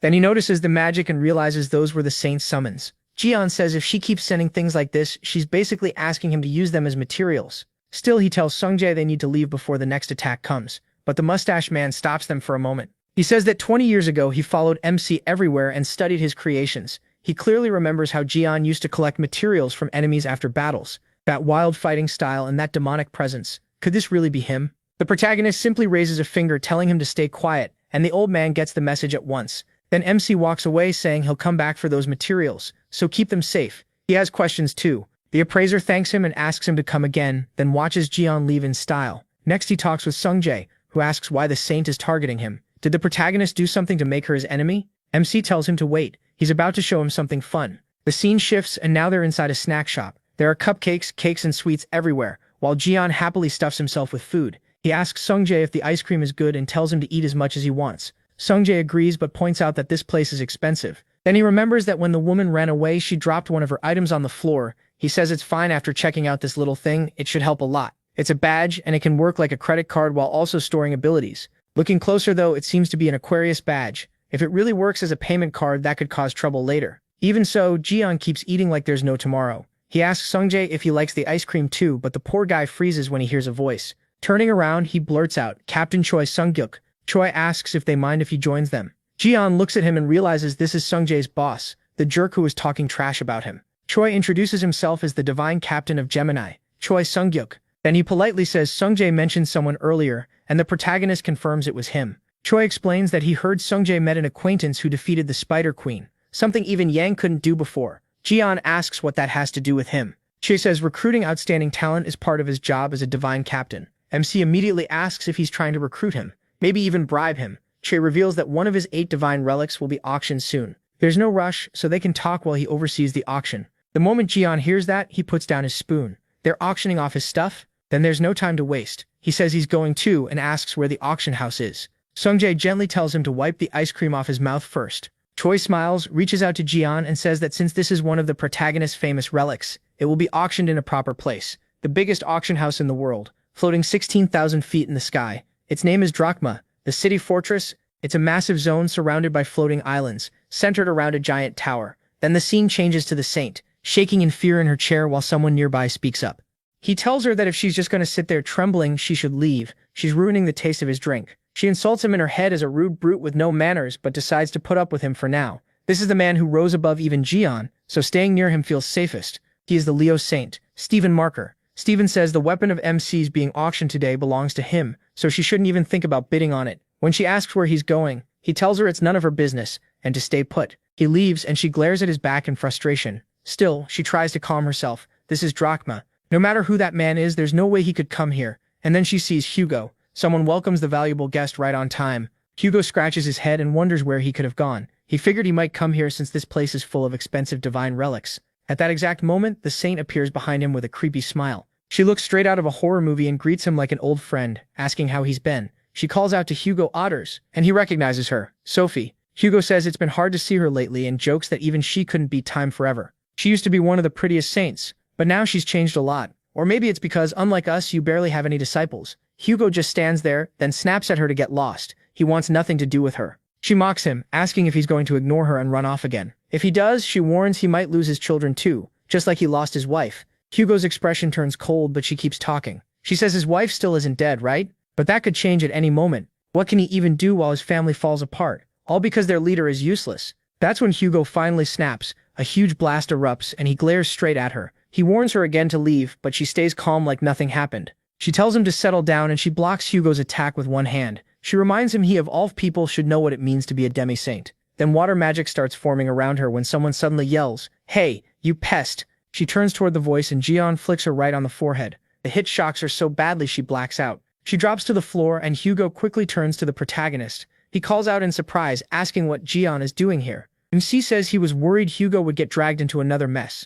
Hugo jokes that he must really care about him, but he tells him to quit messing around. Then he asks why this woman keeps showing up everywhere he goes. The saint is lying there unconscious, foam at her mouth, while the protagonist wonders if she actually likes him. Hugo just stares, thinking this guy has issues. Then the story shifts to the saint's thoughts. She thinks about Ligam, the 13th saint, the one everyone called the strongest. Trembling, she admits she always hated Ligam. No, she feared him. His scarred face, his violent nature that crushed anyone in his way, and those cold eyes that always looked down on her. Her memory goes back 20 years. People were screaming that Ligam had arrived and trying to stop him. They told him this was Aquarius's sanctuary and demanded he leave. But Jian only looked at the woman in front of him and bluntly told her to screw off. She froze in shock and someone in the back asked what that was supposed to mean. It was the young saint, demanding to know how he dared invade this place and telling him to leave. Jian shocks her just to check if her heart is working, then grabs her by the arm. He says everything's gone to hell lately, and people keep calling them useless, so she needs to come with him now. She refuses right away, saying she has no intention of helping anyone. MC gives her a hard look, but she keeps complaining that he smells like sweat, and she still has to put on makeup for an interview. Then she tells him to let go, whining that his gross hand is squeezing too hard. That's where Jian loses patience. He slaps her across the face, and they keep arguing inside. In the end, she says she got dragged there to treat the wounded until she passed out. She calls Jian rude and irrational, and says she truly hates him. When she finally opens her eyes, he is there, calm as ever, telling her she talks too much in her sleep. She's even drooling, which only makes the moment more embarrassing. She stares at him, and after a tense pause she suddenly screams, asking what he's doing there. She demands he let her go and asks how he dares treat a saint like this. Jian thinks she hasn't changed at all in 20 years, still saying the same stupid stuff. Meanwhile, she tells herself things aren't like they were 20 years ago. She plans to coat her hands in acid and melt the rope tying her up. Sure, a restraint like this is useless on her. If she can just get free and meet up with Stephen. Jian flicks her forehead again before she can finish. He tells her to stop it. Her tricks are way too easy to read from her face. She fires back, calling him an idiot. Her acid protection skill activates the instant someone hits her body, and now that acid should start melting him down, beginning with his hand. She imagines Jian screaming as his body dissolves, but he just points a finger at her and says, "That's it, full recovery." She's stunned. The melted part heals instantly, and she realizes this isn't normal recovery, it's theft. Then Jian says it's time to go over everything between them. He heard she's been telling everyone she was his doctor. He calls that pathetic, and asks if she was the one who sent her dumb servant to the appraisal shop. If so, she's earned 5 flicks. She panics and begs him to wait, but the protagonist just raises his hand. Time's up. Then the forehead flicks start raining down, while Hugo calmly drinks his coffee and thinks Jian beats everyone the same way. Man or woman, to be fair, they all gave him a reason. Still, Hugo feels like something strange is happening. It's almost like MC's divine status is rising with every hit. System messages begin popping up. They say his divine status is charging 40 so far. It also notes that he landed a heavy blow on the Saint of Aquarius and obtained a special item, Saint rank data. After a while, Jian finally stops. The Saint is completely wrecked, and the system speaks again. Her divine status has been unlocked. Current divine status, -50. Required charge. Jian cuts in, confused. Divine status? What is that? He asks for an explanation, and the system says divine status is a god's power source, used to bring out and maintain a deity's strength. It also says he can steal divine status from disciples and even from other gods. If someone's divine status falls to 0, that zodiac loses its power, and if it stays there, that could even lead to death. He figures that means he can gain divine status by beating people up. He wonders why he didn't get any from Yang back then, maybe because this feature wasn't unlocked yet. Then Hugo notices the phone and asks where Jian got it. The protagonist says he borrowed it from someone he knows. Hugo's son. He adds that he has to head to the auction house now so Hugo can handle the rest. As for her, MC says to toss her into any trash can. Hugo is left stunned while Jian casually walks off. He says he'll get in touch after the auction ends. Hugo calls after him asking what he's supposed to do with her. A little later, the door opens. Hugo assumes he came back and asks if he forgot something, but when he looks up, he realizes it isn't him. It's Steven. Steven takes in the whole scene, seeing the Saint tied up while Hugo stares back at him. He asks Hugo what he's doing here. It's been a long time, he says, but this clearly isn't a moment for friendly greetings. Hugo asks why Steven is at the auction, and Steven explains that the Saint of Aquarius formed an alliance with him, even as he looks at her beaten-up state in that chair. Then he asks again why Hugo is here. Hugo answers that he has business at the auction house, and that's none of Steven's concern. Steven asks if Hugo is also after the divine relics of Ligum being sold there. That catches Hugo off guard, and he asks if Ligum's relics are really in this auction house. Steven is surprised he didn't know. Then he sneers that they'll cost more than Hugo could ever afford, so knowing doesn't really matter. Hugo smiles and calls him out. He says Steven has always collected relics made by Ligum, even though he never admitted how strong Ligum was and always felt inferior to him. So is he really hoping that owning those relics will make him as strong as Ligum? Steven is shaken for a second, but then both men start gathering power. Steven moves in first, grabs Hugo by the arm and warns him, "Don't get cocky." He says Hugo is nothing but a fool, and he doesn't want to hear Ligum's name from him. As he twists Hugo's arm, Steven claims he's stronger than Ligum now. But then someone rushes in, shouting for the Divine Captain. There's a problem. The Gemini bastards are buying up all of Ligum's items. Steven immediately lets go, saying he has no more time to waste here. He tells Hugo to do whatever he wants with Aquarius. Since Hugo didn't come for her, he should just leave. The auction is Steven's top priority, so he heads out. Before going, he gives Sagittarius one last warning. Control that attitude and bow your head if you want to stay alive. Hugo sarcastically thanks him so much, he could cry. After they leave, Hugo looks at his hand and curses. It's in terrible shape, and now he's not sure what to do. The scene shifts to Drachma's auction house. Inside the Gemini VIP room, the auctioneer announces that Gemini has won the divine relics again. With that, the first session of the auction is over. The second session will begin soon after the break. Hugo celebrates, saying it's his again. Someone congratulates him and says he can buy as much as he wants. Hugo thanks them for inviting him into the VIP room and even letting him buy whatever he wants. Take whatever you want. That's only natural. We want someone talented like you. Divine Captain, are you sure this is okay? The total for these divine relics already went over billions of won. It's fine. More importantly, Cheon Sungjae, sorry, but can you cover the alcohol bill? I didn't bring a company card. He'd already borrowed a ton of money, but since he was my superior, I couldn't really complain. Then the guy suddenly pulled out a black card and said not to worry. He'd already paid everything. Wait, isn't that my unlimited card? When did he take it? You looked pretty drunk, so I paid ahead of time. You really shouldn't make your subordinates pay, even by accident. Yeah, you're right. You're absolutely right. I was just about to hand him my personal card, so thanks for helping me pay with it. This kid looked young, but he was clearly trying to get inside my head. Still, this was the super rookie who beat the Spider Queen. If I use him well, no price will matter. Anyway, we've had enough drinks. Let's talk about the real reason we're here. I've been thinking a lot about you. I'm sure you've got huge potential. You could become S rank or even more, especially if you receive the blessings of our Saint of Aries. But our protagonist notices something first. That purple mist. Dominating mist. Normal people wouldn't even notice it. It doesn't force anyone to obey, but just breathing it in makes people trust him more. You might even become one of the 10 saints. And that's not all. You'd gain wealth, honor, and the great authority of the mighty mage Saint of Aries. All of that free. Now take my hand and become one of great Aries' disciples. That made our protagonist crack up. He started smiling and everyone around him got confused. Wow, today's been really funny. So let me get this straight. You want me to become some minor god's employee? Huh? He was so polite a second ago. Why is he suddenly mad? I need to change the subject first. I think you've got one thing wrong. Just then someone from outside spoke up. Excuse me, I brought the auction items that were purchased. Perfect timing, please come in. The woman stepped in with the items. Excuse me, and congratulations. Here is your auction item, along with the certificate proving it's one of Ligam's divine relics. A certificate of authority. These people really know how to fool idiots. But the man with glasses saw it and froze. Did you really buy one of Ligam's relics? You said I could buy anything. I wasn't looking for this on purpose, but it seemed useful. Stephen is obsessed with Ligam's divine relics, so we really shouldn't have provoked him by buying one. I'm sorry, but this relic already has another owner, so we'd like to refund the money. Right then, the door exploded open in a burst of lightning. Everyone turned at once, furious. Stephen demanded, "Who was it? Who dared to touch what belongs to me?" "Oh, Stephen. He's the one I told you about, the guy who wanted my relic." "Mr. Stephen, I'm very sorry. Please forgive us. The newcomer made a mistake, he just didn't know better. I'll return it to you right away." "Fine. Then all he has to do is admit it and hand it back."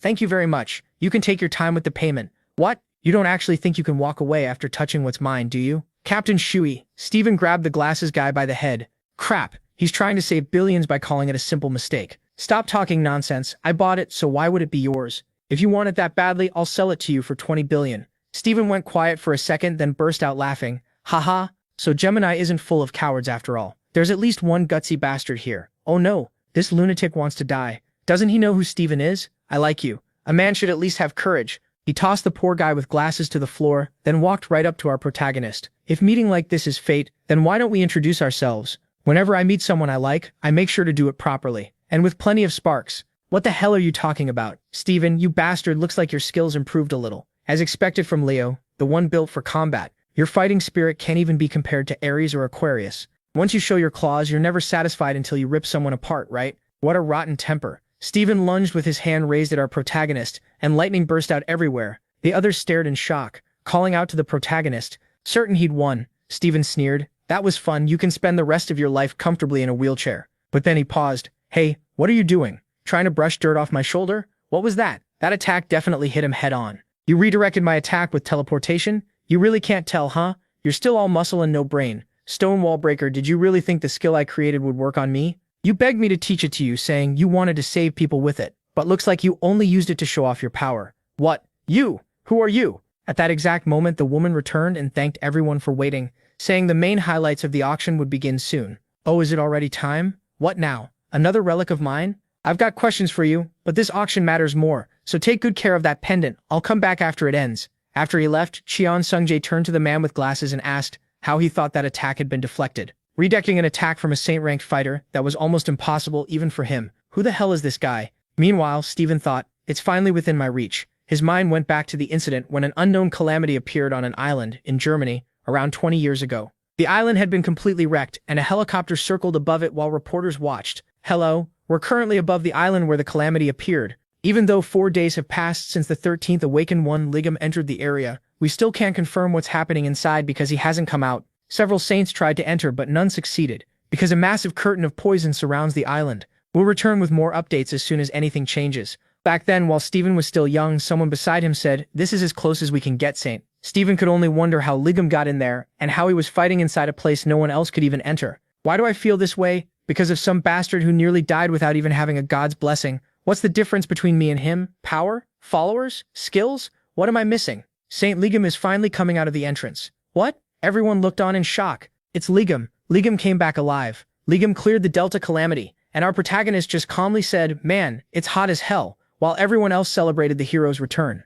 Saint, it looks like Ligam stole all the glory again. "That's fine, I understand now. Saint, where are you going? Prepare to withdraw. You're not taking your weapon? I don't need it. You can keep it. I found something even better. This is what I was missing. Compared to Ligam, this is a divine weapon." Then the story returns to the auction, where the announcer says, "Now we present one of Ligam's 8 great relics. We will reveal the strongest relic ever used in Berlin Wolf," and everyone stared in shock. Just as I thought. That's it, I finally get to see it again. Ligam's relic, one more time. The thing that will make me stronger. It was the strongest bone club, also known as the Great Bone. My god, I can't believe I'm seeing this. I'd only read about it in history books. This is the greatest divine artifact, both in historical value and practical use. So who will become the owner of the Great Bone? The room exploded as everyone shouted and tried to buy it. Our protagonist thought, yeah, I really did use that before. But hey, Cheon Sungjae, that thing is Cheon Sungjae was too shocked to listen. "Not now, I'm busy. Later. Captain of the Sanctuary, do something. I'll contact headquarters, we can't let this get taken away like this." Our protagonist got annoyed that they were ignoring him.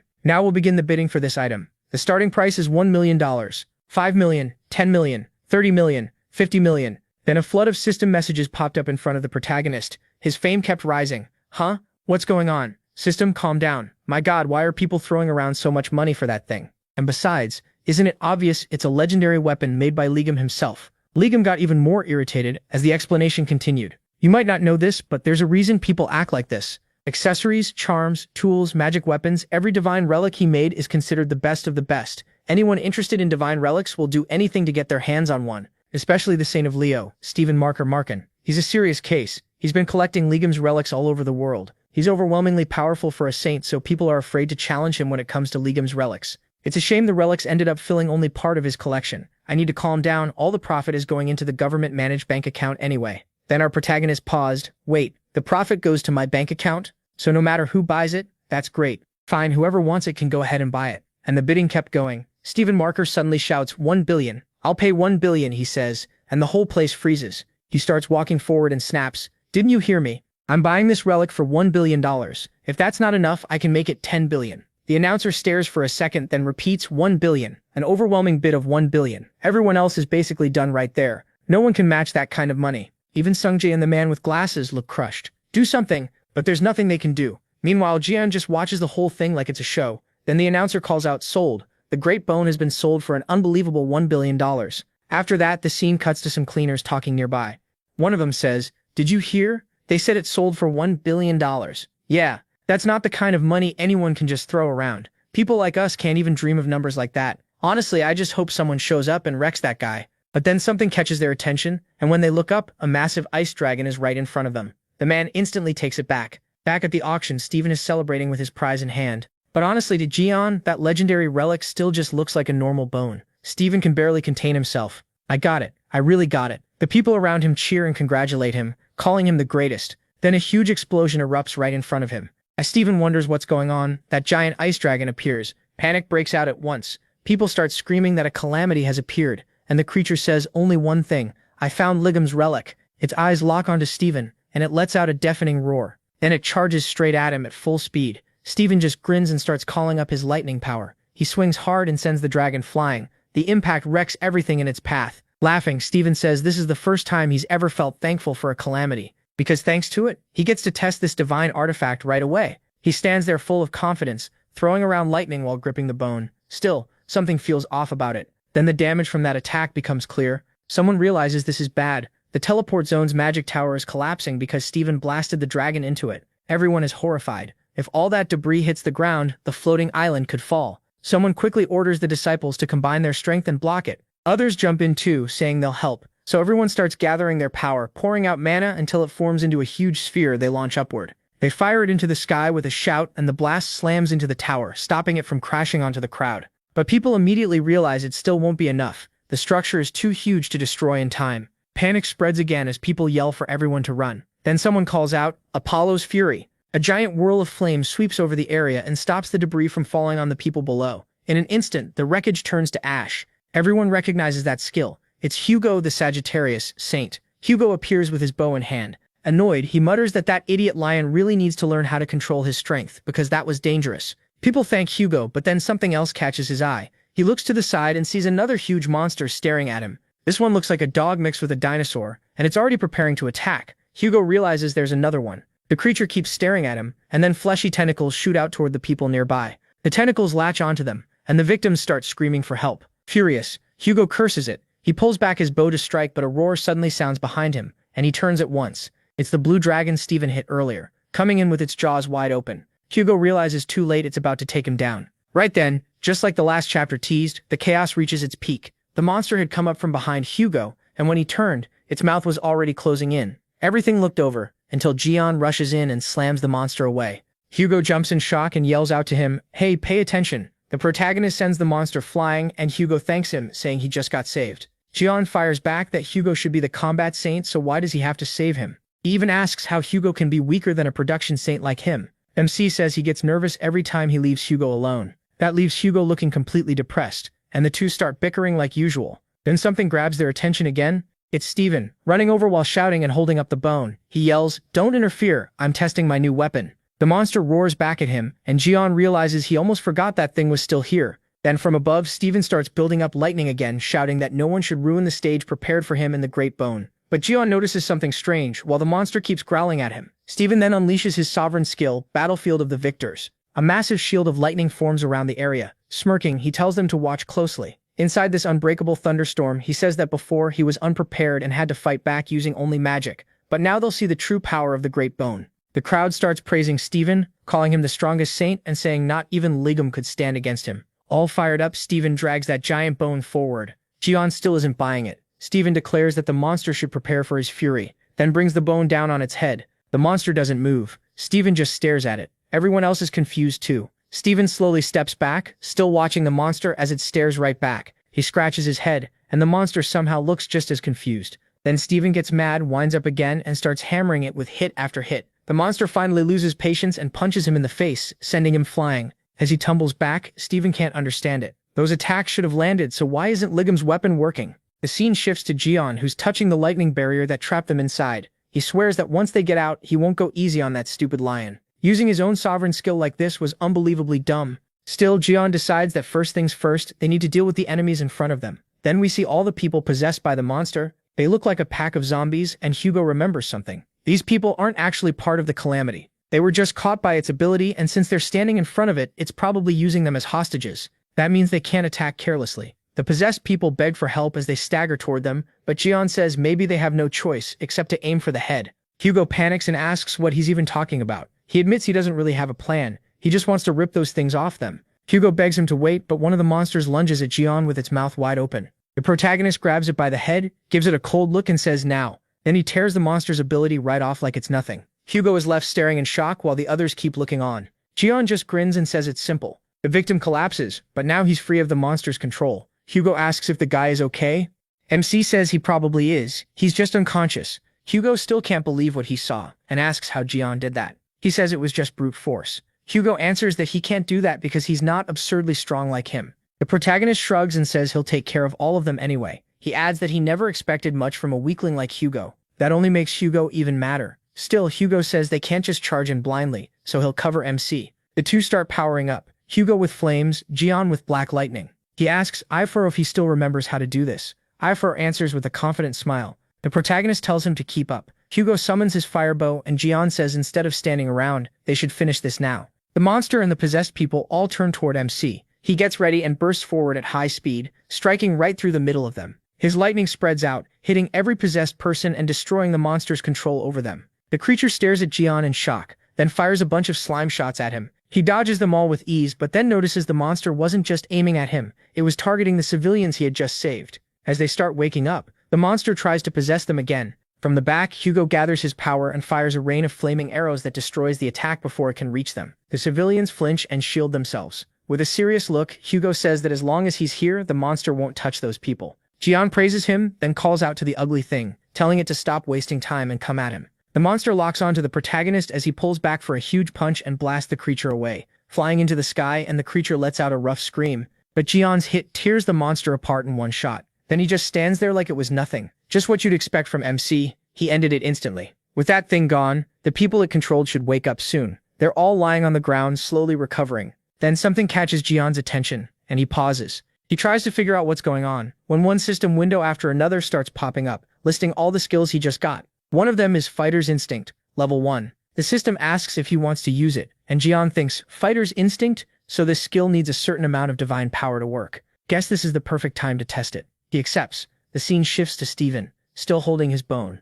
He curses under his breath, wondering how things got this bad. Why isn't the Great Bone working? Is he really unable to use its true power, or is he actually weaker than that monster? As he stares at the giant creature, people panic, saying Steven is getting cornered. Then they notice something else. Jian's energy starts spreading through the whole area, and with his bare hands he rips open the skill Steven had used. Steven can't believe it. His sovereign skill was broken. Feeling real danger now, the monster decides it needs to grab the divine relic first, then kill Jian. The moment it lunges in to bite him, he snaps, "Shut up." Then he slams it down, sending it crashing so hard everyone has to brace against the shockwave. Steven gets thrown back while Jian just stands there calmly, one hand in his pocket. The monster is smashed into the ground, and it can't understand how a human could be this strong. It even asks if the protagonist is really human. Jian fires back. "What the hell are you talking about, idiot?" Then he stomps down again and wrecks everything around him.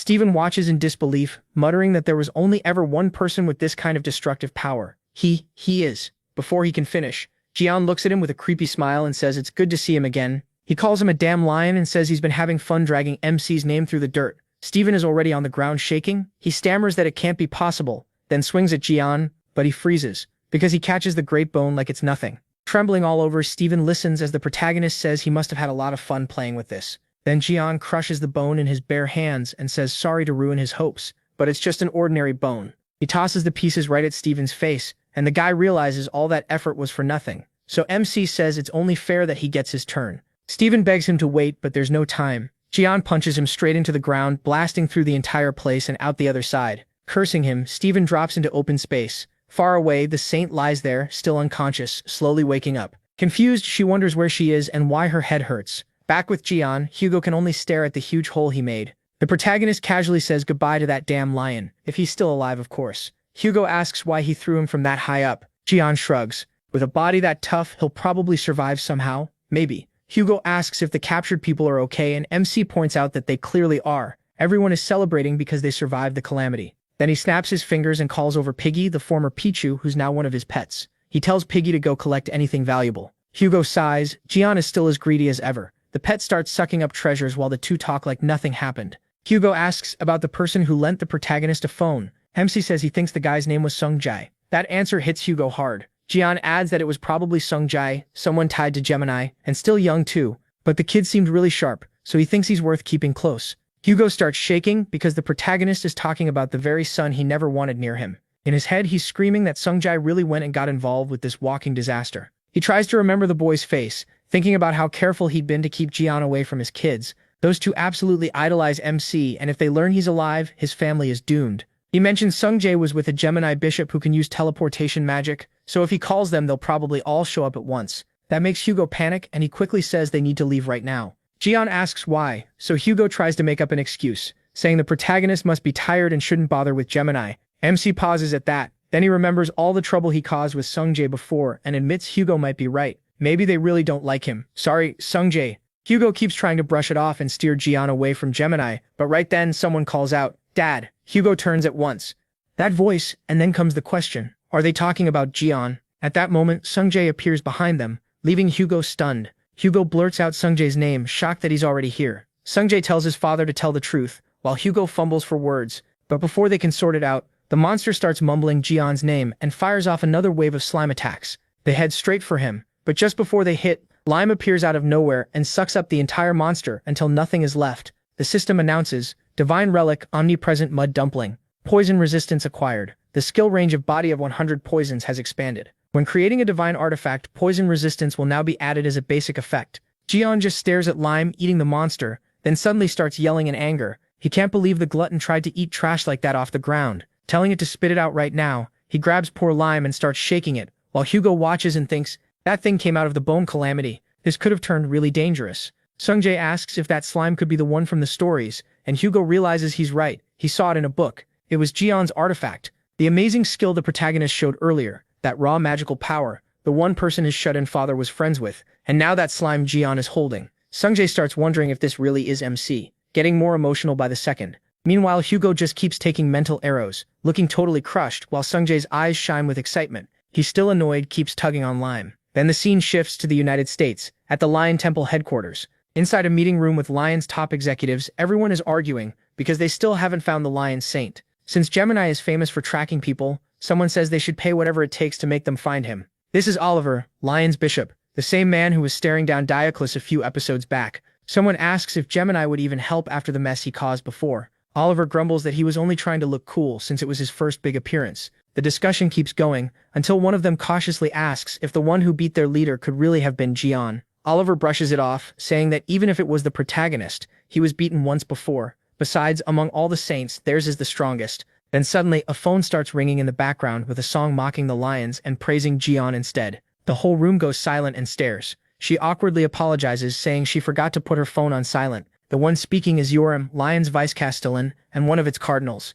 A man snaps at her in disbelief, asking what she thinks she's doing when they're in a meeting to find their saint. Yoram casually asks why they should even look for that bastard. Everyone is stunned, and she quickly says, fine, why should they look for him anyway? The guy's tough, he'll survive somehow. Now everyone is wondering if that really was a slip, while another executive complains angrily. But Yerin checks her phone and reads the message. Nona, we've got a new uncle now. He's super cool, so come home fast. The legends were true. For context, Nona is basically like calling an older sister sis. The angry executive keeps shouting, asking if she's even listening. But Yerin is stuck on one thing. An uncle? What does that mean? So she announces she's leaving and tells them to decide the rest on their own.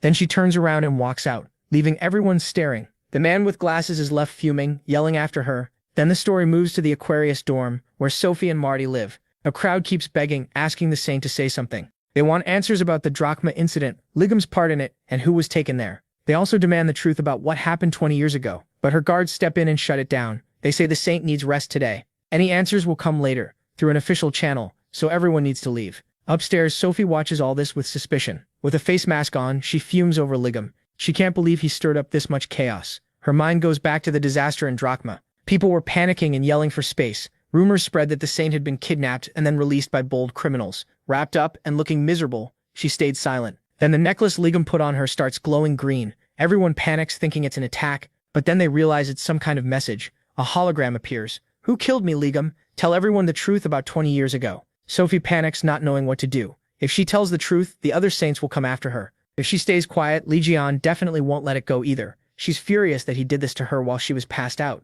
Worse, she can't even take the necklace off. Screaming in frustration, she swears he'll pay for this. In her mind, all of it is Li Jian's fault. Meanwhile, far away, our guy's completely relaxed. With Kafrino stretching out on his legs, he takes it easy. He casually says maybe he should do some farming today. Then we cut to someone watching the news. The reporter says Sophie Marty still hasn't come out of her sacred dorm, and she hasn't made any statement at all. Out of everything that happened after Drachma, this may end up causing the biggest fallout, but Li Jian thinks that still won't be enough. Then the scene shifts to Hugo's house, the Saint of Sagittarius. A shot lands right in the center, 10 points. The one who fired it was Hugo. Using his new bow, he waits for Li Jian's opinion. Asked what he thinks, Hugo says it's perfect. To him it's way better than the one that old goat made before. Li, the 1100th, instantly gets annoyed by the comparison. Then he destroys the arrow that just hit the target. Smirking, he calls that a real 10 points. Hugo stares and asks if he really had to shoot like that. Even blindfolded, Li Jian hit Hugo's arrow exactly. He says shooting arrows is fun too.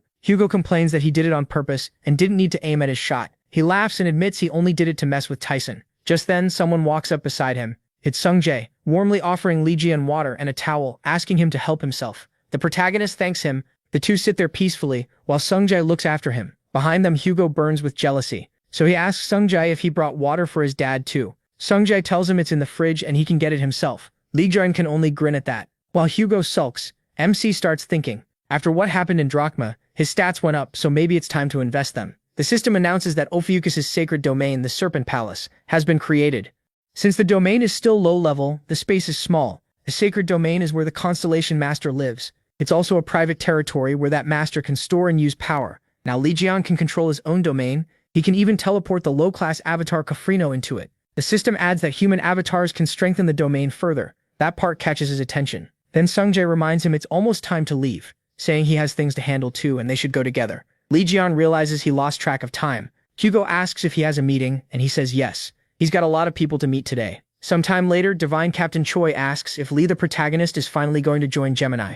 Li Jian keeps eating fried chicken and asks if this guy ever gets tired of asking. Even the worker nearby is shocked by how much he's eating. Choi says he may be busy, but recruiting talented people is always worth the time. He also says Li the 1100th shouldn't act innocent. After all, he used Gemini's money to buy all those auction items in Drachma that were worth millions. Li Jian just plays dumb right to his face. He calmly wipes his mouth like nothing happened. Inside, Choi realizes that was exactly his plan, and curses him for it. At first, he thought Li the protagonist was just annoying, but now he's starting to like this. Li Jian, meanwhile, remembers the saints he's already gotten revenge on. Next on his list is that purple witch. Then he agrees to join Gemini. Choi quickly says they should set an official date, but Li the 1100th has one condition. He wants the badge Choi is wearing. The others get angry right away, saying the saint herself gave that to him. Li Jian tells them to stay out of it. The adults are talking. He points out that the badge is needed to use Gemini's privileges. They can promise support later if they want, but he only trusts promises when he's holding something real. Surely they can invest at least that much in someone talented. Choi doesn't know how to answer, and the others keep telling him not to accept. Li Jian tells them to decide fast, since he has another meeting after this. Then he checks his chat with Sungjae. The scene switches to Sungjae reading the message he just sent. The protagonist says he'll be a little late, and Sungjae answers that he can take all the time he needs. The protagonist says okay. While calmly using his phone, Sungjae thinks to himself that Nona will be shocked when she finds out Lee Jian is his uncle. He's excited to see her reaction for the first time in ages. He also plans to ask for an autograph on the dagger MC prepared for him. But suddenly someone grabs it away, warning that playing with something like that is dangerous. The man says he'll be confiscating it. Sungjae protests and demands to know what he means. The one bothering him is the A-rank Gemini Templar, Yeon-woo. Sungjae tells him to give it back. Yeon-woo talks down to him, asking if that's how he speaks to a superior. He says they like coming to this cafe too. Sungjae is fed up with him. He curses his luck and wishes he had gone somewhere else. He wants to hit him but holds back because this guy is Libra's son. That's why he acts so important. Then a system window pops up. The relic Janice's desire reacts to its master being in danger. Random skill activated. Light starts pouring out of the dagger and the blonde guy freezes, confused. Then Lee Jian's head suddenly appears right in front of him and slams straight into his face. Everyone with him is left staring in shock, not understanding what they're seeing. The dagger has literally summoned Lee Jian into midair. The blonde guy crashes to the floor while Sungjae lights up, happy that he finally arrived. Lee, the protagonist, looks around in confusion and asks if that's really Sungjae and what he's doing here. Meanwhile, the other guy cries about his nose. Sungjae asks how he knew to show up right then. Lee Jian says he was just eating fried chicken at a restaurant when the one-time summoning skill he put in the dagger must have activated. That tells him enough, and he looks down at the blonde guy. So these punks threaten Sungjae. He asks how they dared mess with his nephew. The others are shaken, wondering if Sungjae ever mentioned having some gangster uncle. None of them remember that, but they all agree this guy is terrifying. Lee Jian steps in, ready to show them what happens when someone touches one of his own. They all panic, and then the story jumps back to the restaurant. Before Lee the 1100th got summoned, Bear Choi had already accepted his deal. Even while thinking this was a bad idea, he decided Lee Jian was worth spending millions on if it meant recruiting him. He also planned to take the badge back later by sneaking a special clause into the contract. Handing it over, he tells him not to use it carelessly, and he says he'll try. Choi then asks for the contract, but just as he's about to hand it over, Lee Jian vanishes right in front of him. Choi can only stare in disbelief. Then the waitress arrives with the bill, $790. They're stunned that he spent all that just on chicken. The scene returns to the cafe, where the guys are already beaten and sprawled across the floor. The blonde one tries to act tough, bragging that he's from Gemini and filthy rich. Lee Jian doesn't care at all and keeps slapping him around again and again until the guy starts begging him to stop. Lee, the protagonist, tells him to get up. He's only warming up. The guy panics because his magic defense isn't working. Furious, he snaps back, calling Lee Jian an arrogant worm, Bull of Phalaris. The monster calls out a giant summon behind him. MC just watches it without flinching. Everyone else panics and starts yelling for people to run. They know this place is about to turn into total chaos. Jian mocks him, saying this is what he gets for acting so tough. Then he sighs and calls the guy way too loud. He says he expected something amazing, but that power is useless, not even good enough to light charcoal. A system message pops up. He mastered the enemy's magic and got data from Bull of Phalaris, rank SS. The blonde guy is stunned and asks how that's possible. Was Jian a mage? He answers no, he's a blacksmith. After that, more system messages start showing up, one after another. The last one asks if he wants to use the data as a skill. Jian says he'll show him how that skill is really supposed to be used. He calls out, "Burning manly Bull of Phalaris." A huge minotaur appears, and it tears through everything in its path. Sometime later, the blonde guy is smashed into a wall, completely wrecked. Jian warns him, if he messes with Cheon Sungjae again, he'll end up skewered.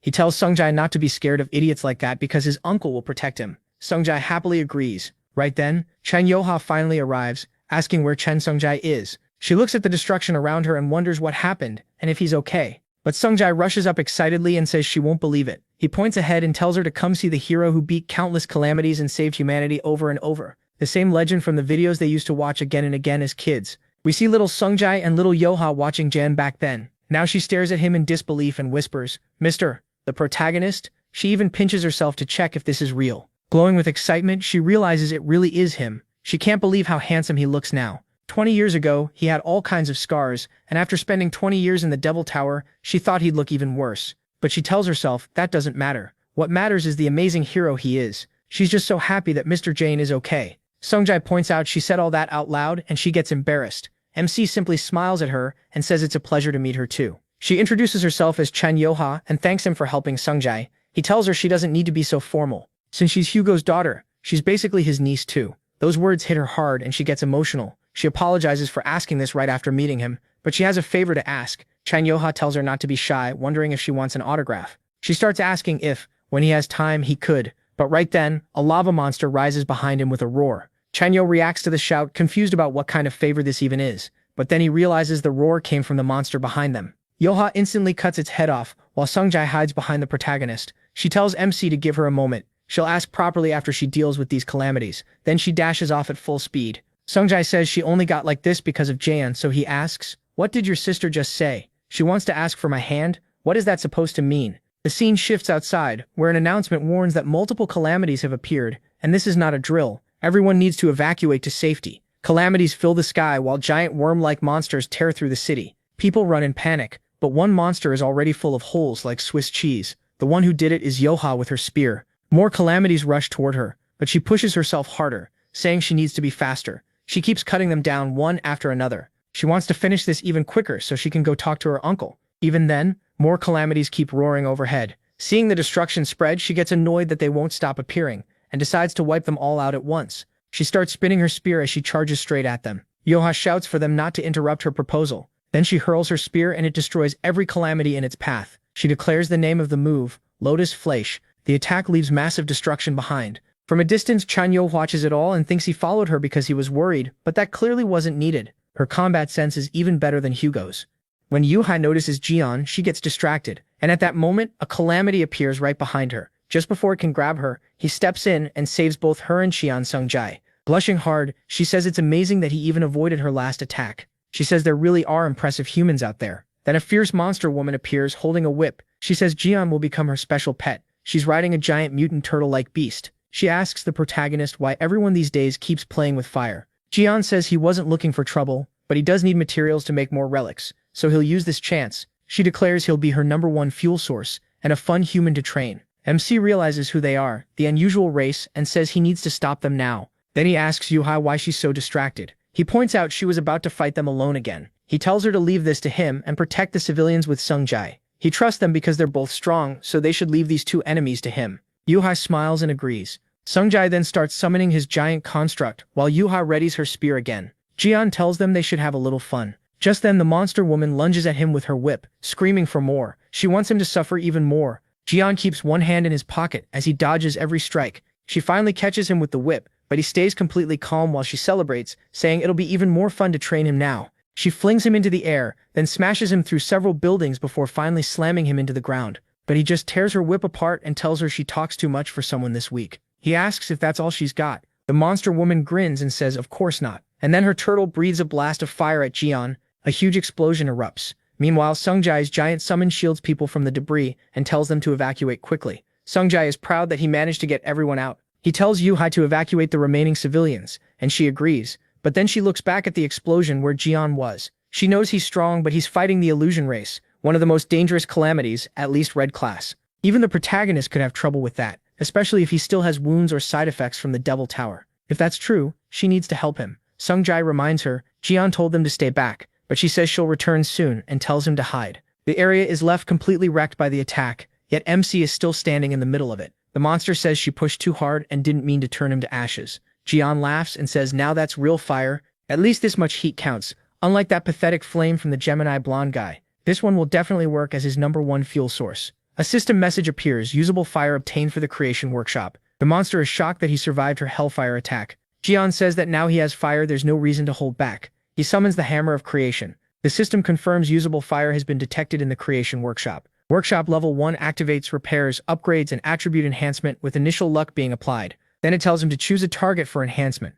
Jian says he's already picked the target. A green circle forms around him, and the monster woman watches from afar, confused. She decides not to let him finish, but right then Yoha appears behind her and activates a skill, Lightning Roar. A massive red bolt crashes down on the monster woman. But Yoha is shocked when it does absolutely nothing. The monster curses her and sends her flying far away. Yoha coughs up blood from the hit, and the monster orders her giant beast to finish the job. Just as the huge thing opens its jaws to swallow Yoha, something stops it and yanks it back. Yoha wonders what happened and sees Jian holding the beast by its tail. He asks where it thinks it's going because it's still supposed to play with him, then slams the giant creature into the ground. So it only looked like a turtle. It's actually a lizard. The beast crashes down with its mouth hanging open. Even the monster woman is stunned that Jian grabbed and threw the hell lizard with his bare hands. He warns her that if she touches Yoha again, he'll wipe out her whole race. She feels a terrifying pressure and starts to panic. It feels like his presence is swallowing her whole. She can't believe it. A mere human is overwhelming a proud member of the illusion race. Then she decides she's done playing. She starts transforming, and while Yoha shields herself from the huge power, Jian stays calm. The monster admits she hates using this form since she can't train him like this. But now she has no choice except to treat him as a real enemy. She's a Red Danger class calamity from the illusion race, Infernal Wings. She vows to burn Jian and the whole area to ashes. Then she activates a calamity skill, Infernal Prison, and she rushes straight at the protagonist at top speed. She charges in, tearing through everything around her, but right before the hit lands, Jian catches her attack with one hand. Yoha panics and starts shouting for MC, and then a huge blast erupts there. The shockwave wrecks the nearby buildings, and the monster freezes in disbelief, as he calmly says, "Wow, that worked even better than I thought." Then the system announces, plastic gloves upgraded with Hellwing Fire can touch C-rank flames, fire resistance granted. Random luck bonus +1 resistance when eating spicy food. Low durability, one-time use. What the hell is this? He stopped my infernal prison with nothing but plastic gloves? Right after that, Jian's regeneration kicks in, and the damage from the attack starts healing fast. I'm making you pay for setting the whole city on fire. From now on, you're going to keep my creation workshop burning at all times. What kind of insult is this? Insult? What are you talking about? You're seriously looking down on the power of my plastic gloves. Do you even know how useful they are for eating spicy chicken? The system warns that the negative energy is too strong to turn Hellwings into a diabolic avatar. Purification is required. Purification? Oh, you mean this? Purifying punch. Jian starts throwing punch after punch, while her giant lizard just stares in shock behind him. After a while, the protagonist grumbles, "Why is it so hard to purify you?" Then the system replies, "Target fully defeated. Dead targets cannot be purified." Huh, she died that easily. What a pain. I guess I've got no choice. Since my fire source broke, I'll use you instead. The Calamity Infernal Lizard surrenders. Infernal Lizard has become a diabolic captive. The little lizard pops up and waves a white flag at Jian.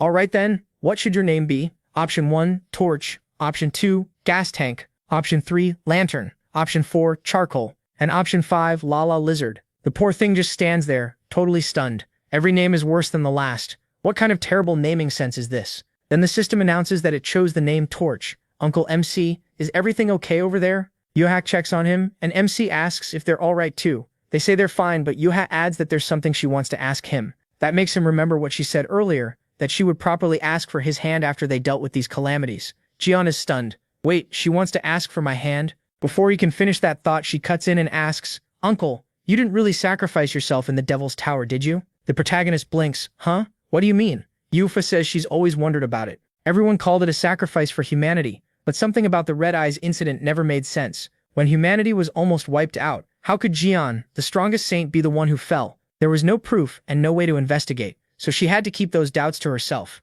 But after seeing how strong he still is today, she's sure of it now. Jian didn't sacrifice himself. He was trapped by someone else's evil plan. MC admits she's sharp, just like Tyson's daughter. He tells her that yes, that's exactly what happened. 20 years ago, he was betrayed inside the Devil's Tower and stabbed in the back by one of the 12 saints who went with him to defeat Red Eyes. What? That can't be. Yuhi can't understand it. Weren't the saints supposed to save the world with you, Uncle Jian? You were humanity's hope, so why would they do that? He says the reason was probably that he was simply better than all of them. After he defeated Red Eyes by himself, they likely tried to kill him for that very reason. With the leader of the calamities gone, they could rule the world however they wanted. And the biggest thing standing in the way of their ambition was Jian himself. He says he can't be completely sure, but that's the only explanation that fits. Yusha was horrified. That means Jian was trapped in the tower all alone, while the other saints stole the honor and glory that should have been his for saving humanity. The protagonist thanks them, then tells them not to cry. He promises he'll make those people pay back 1,000,000 times over for everything they did. The others are left speechless,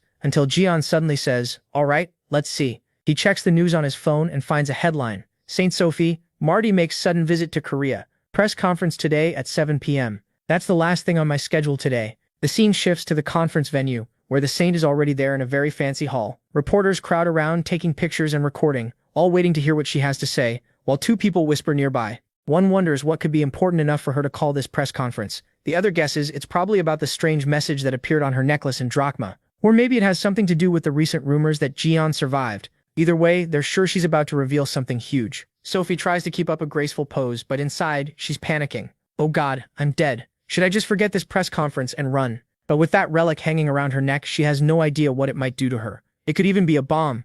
If she wants to live, she has to do what Jian said. She imagines MC controlling her like a puppet, and realizes one thing for sure. Unlike the other saints, he was not bluffing when he said he'd get rid of her. That thought leaves her trembling. Then she finally says the reason she called everyone here today is to reveal the truth about something that happened 20 years ago. She asks if everyone remembers the incident at the Devil's Tower back then. People immediately react. The Devil's Tower? You mean the Red Eyes raid? They completed that raid, didn't they? That's why the 12 saints are still called heroes today. Sophie takes a breath and says the truth is, the real hero who defeated Red Eyes that day was Jian. At first, the crowd just repeats his name in confusion. Some even think it's old news, but then it sinks in, and the whole room explodes in shock. Reporters start yelling, "Saint, what do you mean? Is that true? Are you saying Jian alone killed Red Eyes, not Stephen Marker? Tell us what really happened." The room turns into chaos. Does that mean the protagonist is alive, and the saints lied this whole time? Sophie hesitates, not knowing how to answer. Just as she's about to confirm it, someone cuts her off, saying that's obviously impossible. A sinister man appears behind her. She turns pale with fear. "You, Jin Louis? It's cancer. Saint Jin Louis Morin." He looks at her and mocks how pale she is. According to him, she clearly isn't in any condition to keep speaking. "Isn't that right, Sophie?" He keeps up the fake concern. "You really don't look well, saints. Seems like this conference can't go on, Sophie." She tries to answer, but he snaps at her to shut up. He demands to know what she thinks she's saying, with the microphone still on, and reminds her to know her place.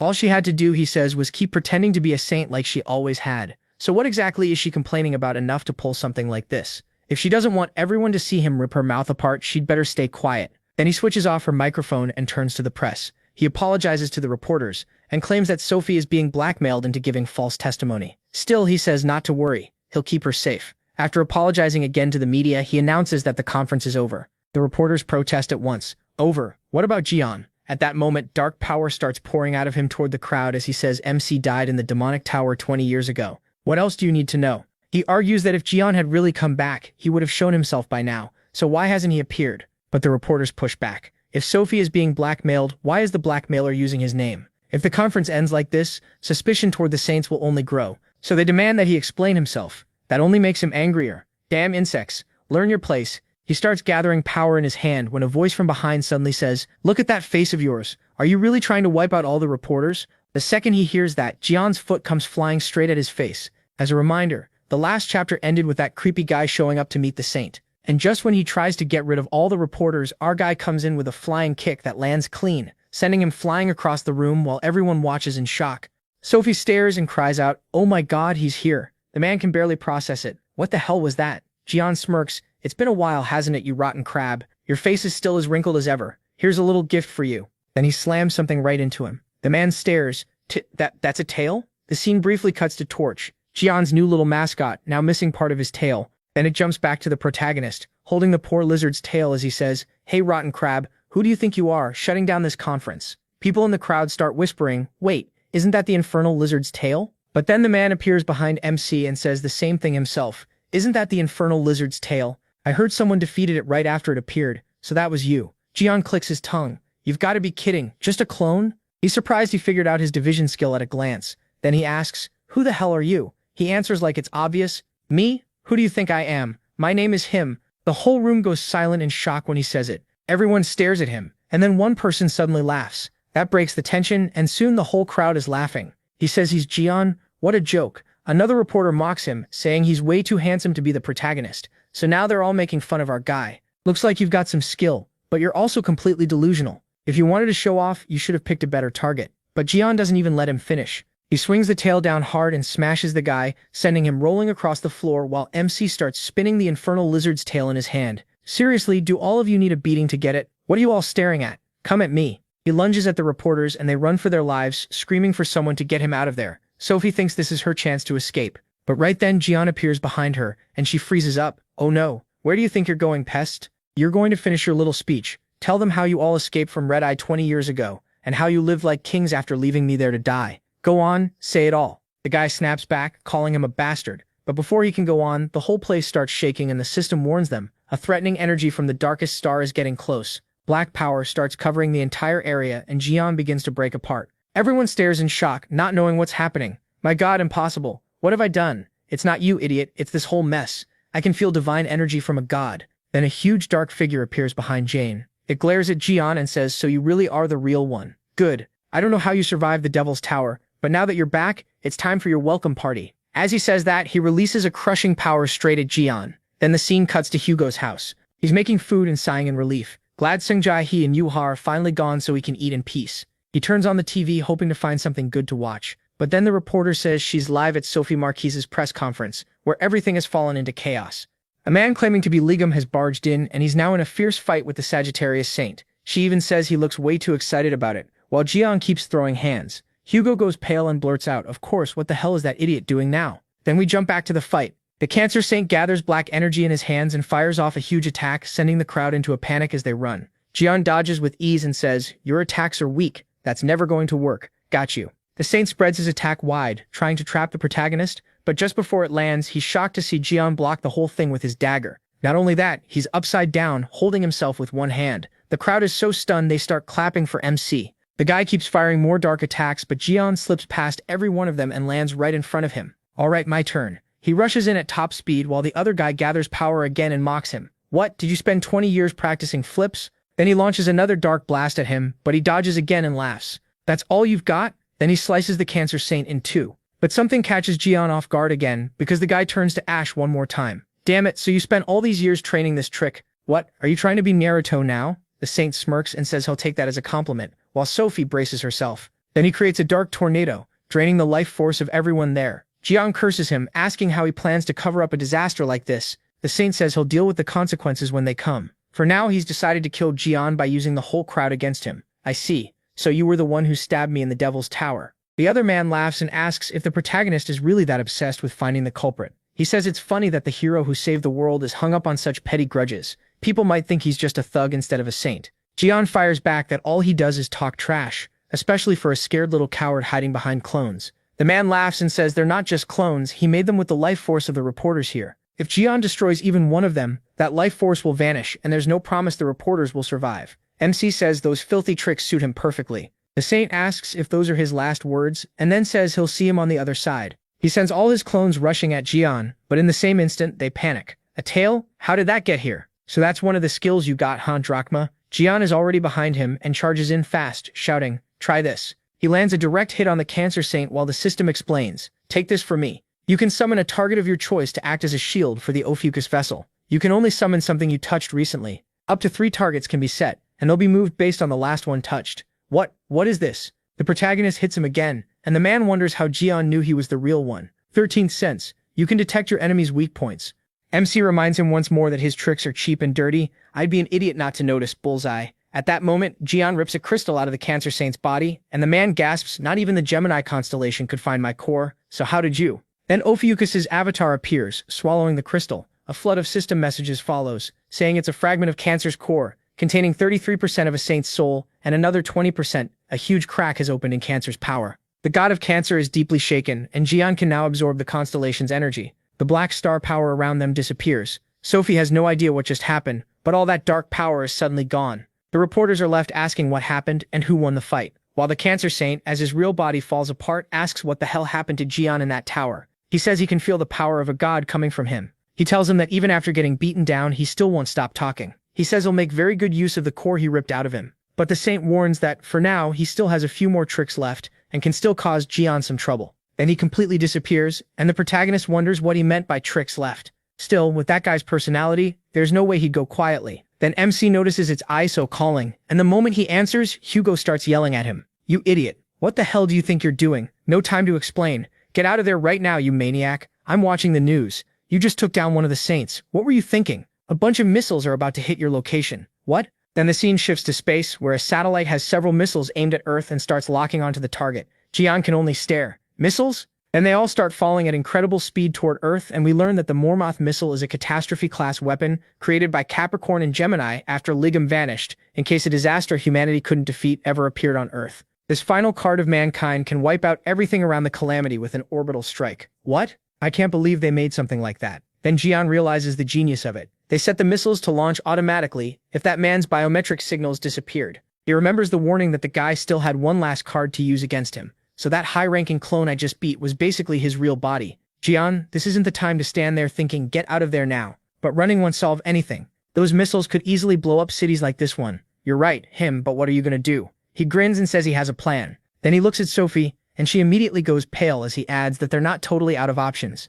At this point, Sophie is completely broken. She's just been getting bullied non-stop. Then we cut to the missiles still falling, now closing in on the city. Jian grabs Sophie in his arm and she starts screaming for him to let her go. He activates a power and the system says, by the authority of the Gemini Bishop, levitation and teleportation are activated. Teleporting to the front of the Mormoth missile, they're warped right in front of the missile, which is already dropping fast. Holding Sophie in his arms, Jian yells at her, I know you can liquefy anything, so melt this missile. Still in shock, she asks how she's supposed to do that when he's sending her straight into it. Jian says they have no choice. If she doesn't do it, he and everyone below is dead. Then he grabs her arm and throws her forward. As she flies off, she screams, Ligum, you bastard. The protagonist just shouts back, Go on, Saint, work your miracle. She keeps crying and yelling at him until the system announces that the goddess of Aquarius is descending, and even the sacred goddess is stunned by this situation. Goddess, please do something. Even the Aquarius goddess curses Jian for being insane, but there's no time for that. She has to act. The saint starts stacking buff after buff, and all that power pours into Sophie while she cries in panic,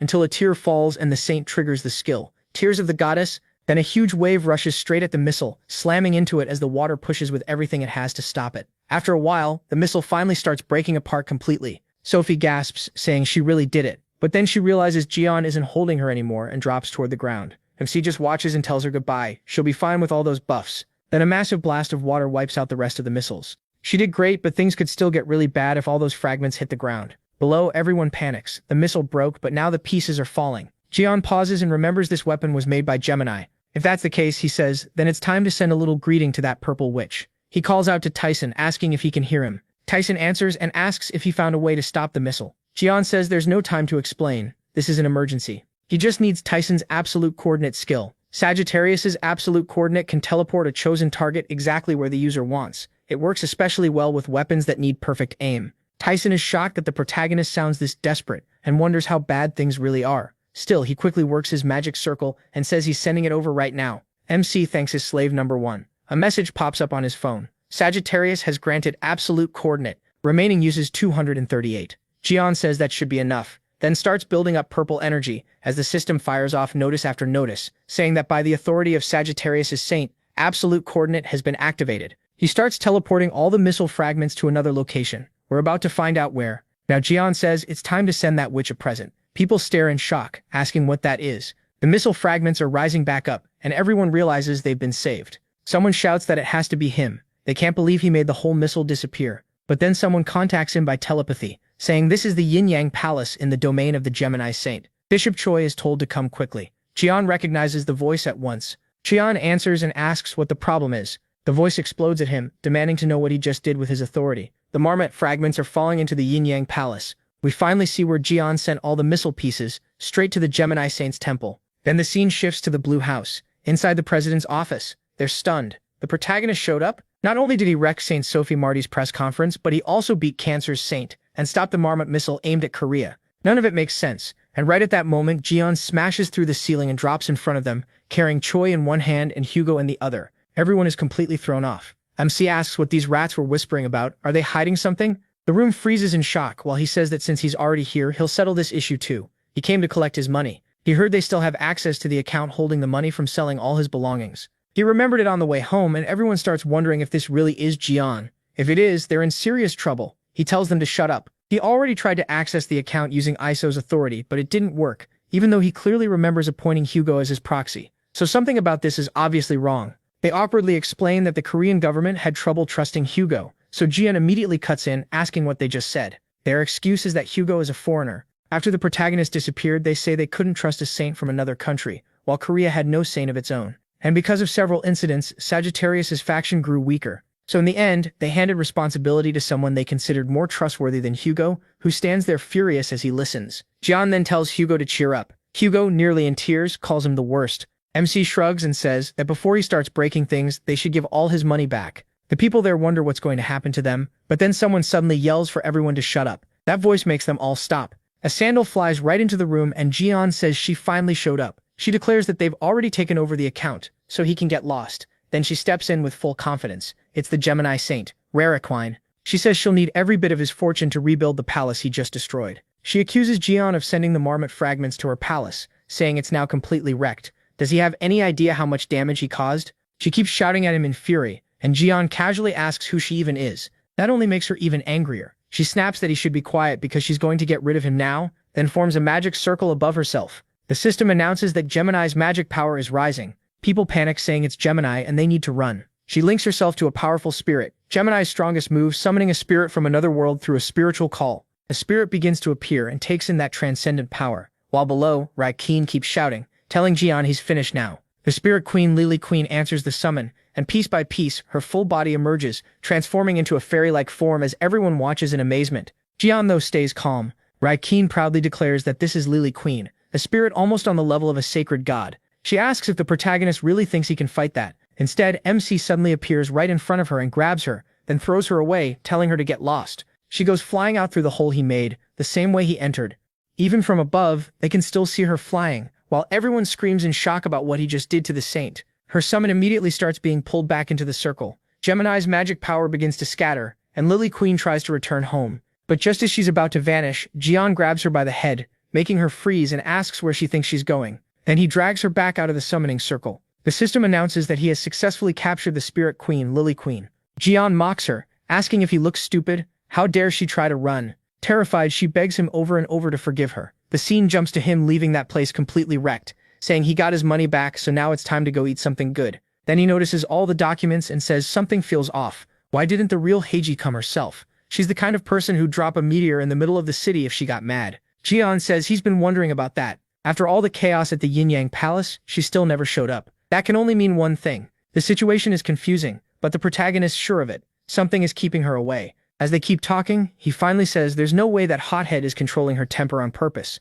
He thinks he knows where she is, so it's time for a visit. Then the scene shifts to Chiu and Sungjae's apartment, Hugo's son. Someone suggests they eat while they work. They ask if he wants a burger. Sungjae looks a little down as he stares at the burger, then says he'll eat something else instead and asks what Jimin wants. Jimin says he wants something different too. Right then, Hugo suddenly sneezes and she laughs, teasing him. Gemini jokes from the back that she's just messing with him. Someone adds that Iso would faint if he found out, but Iso isn't coming. Then the scene changes, showing Iso dressed up, while they explain he went out to do a favor and will be a little late. Jian says it's time to start the interrogation. We see the little fairy queen trapped there, inside Ares' relic, the durable display case, a very tough case for relics. MC tells her she'd better answer his questions properly. She quickly agrees. He says being stuck in a clear box is still better than being trapped in a book, so she should choose wisely. He shows the S-rank relic book that imprisons everything, an inventory relic that stores a target as text and can be disguised. Right now, it looks like a cookbook. The poor fairy panics and keeps agreeing, while Jian thinks it's way too strange that that witch still hasn't appeared.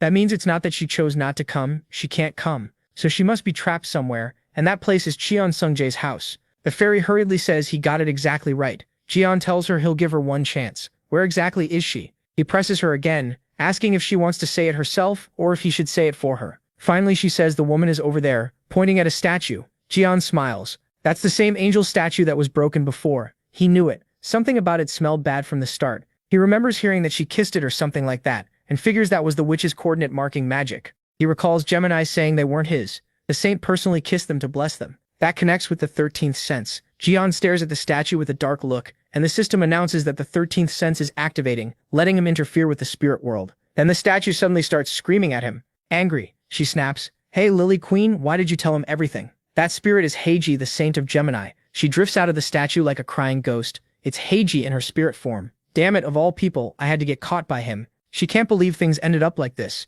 If that day had gone differently, none of this would have started when the Devil's Tower collapsed. Heiji remembers that moment, the Devil's Tower blowing apart, a cup dropping to the floor, and her thinking, what was that strange energy just now? Then it hits her. Ligam, he's alive. That same day, Jian arrived at the apartment with Sungjae and Jiwoo. She was already shocked that he made it back alive, but out of every place he could go, he came straight to Sungjae's apartment, the home of his friend's son. Still, that worked in her favor since it was within her range. Wondering what Jian was up to, she decided to check for herself. She used Gemini's teleport skill, only her soul could move, so she possessed a target instead, the angel statue in Sungjae's apartment. That's how she got trapped there. Possessing the statue worked, but then he walked in, took one look and said it was disgusting. The moment he smashed the statue, she was stuck. If the possessed target is destroyed during soul possession, escape becomes impossible, and her possession skill gets sealed, so all she could do was stay trapped there. Then Jiwoo came in and said it was still just a relic, so he could leave it like that. To Heiji, even a lousy binding skill was fine, as long as someone could restore the broken statue.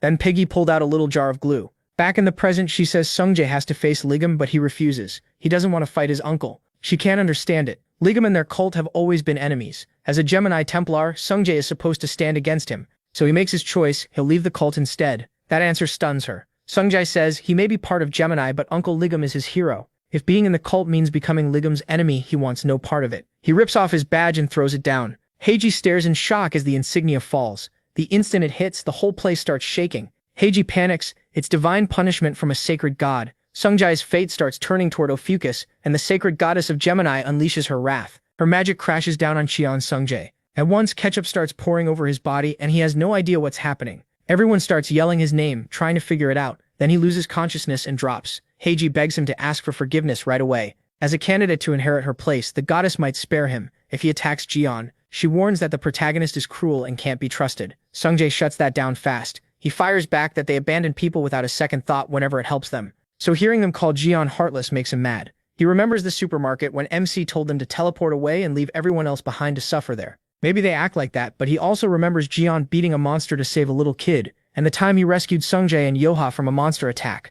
In his eyes, he always saves people in danger. The real hypocrites are them, claiming they're saving the world while only caring about themselves. He even remembers watching Jeon on TV as a kid, thinking only one thing: he's my hero. So the protagonist isn't some fool they get to judge or look down on. Then Freya, the sacred goddess of Gemini, appears. At last, the true goddess of Gemini shows herself. She stands over Sungjae's fallen body as the system warns. Because of Cheon Sungjae's declaration, her divine punishment rises to the highest level. She gathers power and orders him to disappear along with that cursed hero. Right then, Jeon calmly says, "Skill." The goddess turns toward him in shock. MC raises his hand and gathers dark power, abyssal cut. She freezes, and Jeon slices through every link between the goddess and Sungjae. At the same time, chaos breaks out in Inyang Palace. People shout for someone to pull the victims from the rubble and start using magic. Others yell that the fire is spreading and call for anyone who knows water spells. But the moment they try, one man realizes he can't gather any magic at all. Someone tells Bishop Ken that something is very wrong. They can't feel any magical power anymore.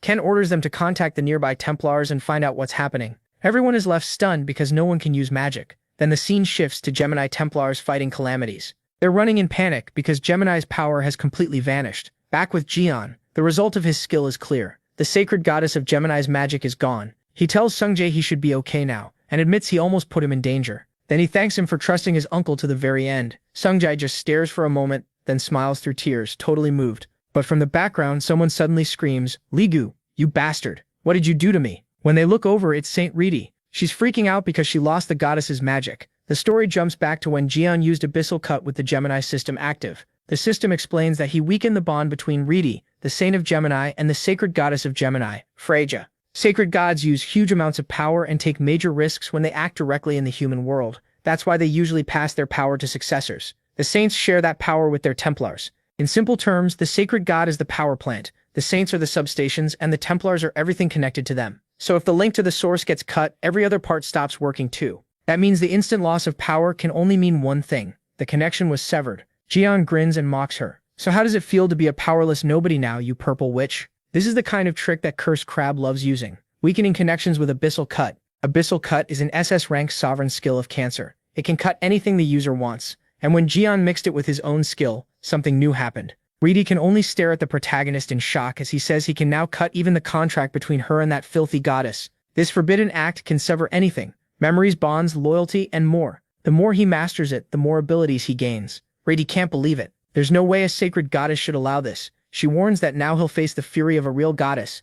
Jeon tells her to go to hell along with her goddess. If anything, this just makes it easier to drag that idiot goddess out in person again. He fixes her with a cold, dark stare. Then a purple bolt starts forming beside them, and lightning spreads across the sky. People everywhere wonder what's going on as a giant purple tornado of energy starts tearing through the city. The system announces that the sacred goddess of Gemini is enraged after losing her links to the saint and her Templars. She accepts the risk and chooses to interfere directly. Jeon and Heiji watch it happen as the whole area shakes and the massive storm of purple energy starts wrecking Sungjae's house while Yuri and the others brace themselves. Jeon just comments that this is one flashy entrance. The goddess faces him with terrifying power, but MC only watches calmly. It's Freya, the sacred goddess of Gemini. The system warns that her power is wildly unstable. She gathers lightning in her hands and fires straight at Jeon just as the system says. An item is being pulled from his inventory. Her attack keeps coming, rushing right at him and tearing through everything in its path. But the goddess is shocked when Jeon comes out completely unharmed. A fragment of Cancer's core absorbs the sacred goddess's power. That's thanks to the item he tore from the Saint of Cancer in their earlier fight. Freya is horrified when she recognizes a fragment from another sacred god. Jeon keeps absorbing all her energy and says it's a shame he no longer has heaven's condemnation. If he still had his sword, he could cut through everything, even sacred gods. He opens the crafting workshop. Usable materials, Cancer Core Fragment, Lightning, and the sacred goddess of Gemini's whirlwind. Since he has no better choice, he'll go with the next best thing. He moves with the Cancer Core and starts forging two streams of energy together. The system announces that he dealt major damage to the sacred goddess of Gemini. She screams in pain while Jian stands there holding his grim reapers. The sacred goddess of Gemini is suffering pain and humiliation. Everyone is stunned. How can he actually wound a goddess? Then the Abyss Storm Scythe breaks, so the weapon only lasted one hit. Jian says that's the best he could do with something made on the spot. The saint keeps writhing in agony and releasing more lightning, until the system warns that Freya, the sacred goddess of Gemini, has lost her mind. Right then, someone shouts a direct hit, and the question is, who was it? Then Hugo shows up looking incredibly cool.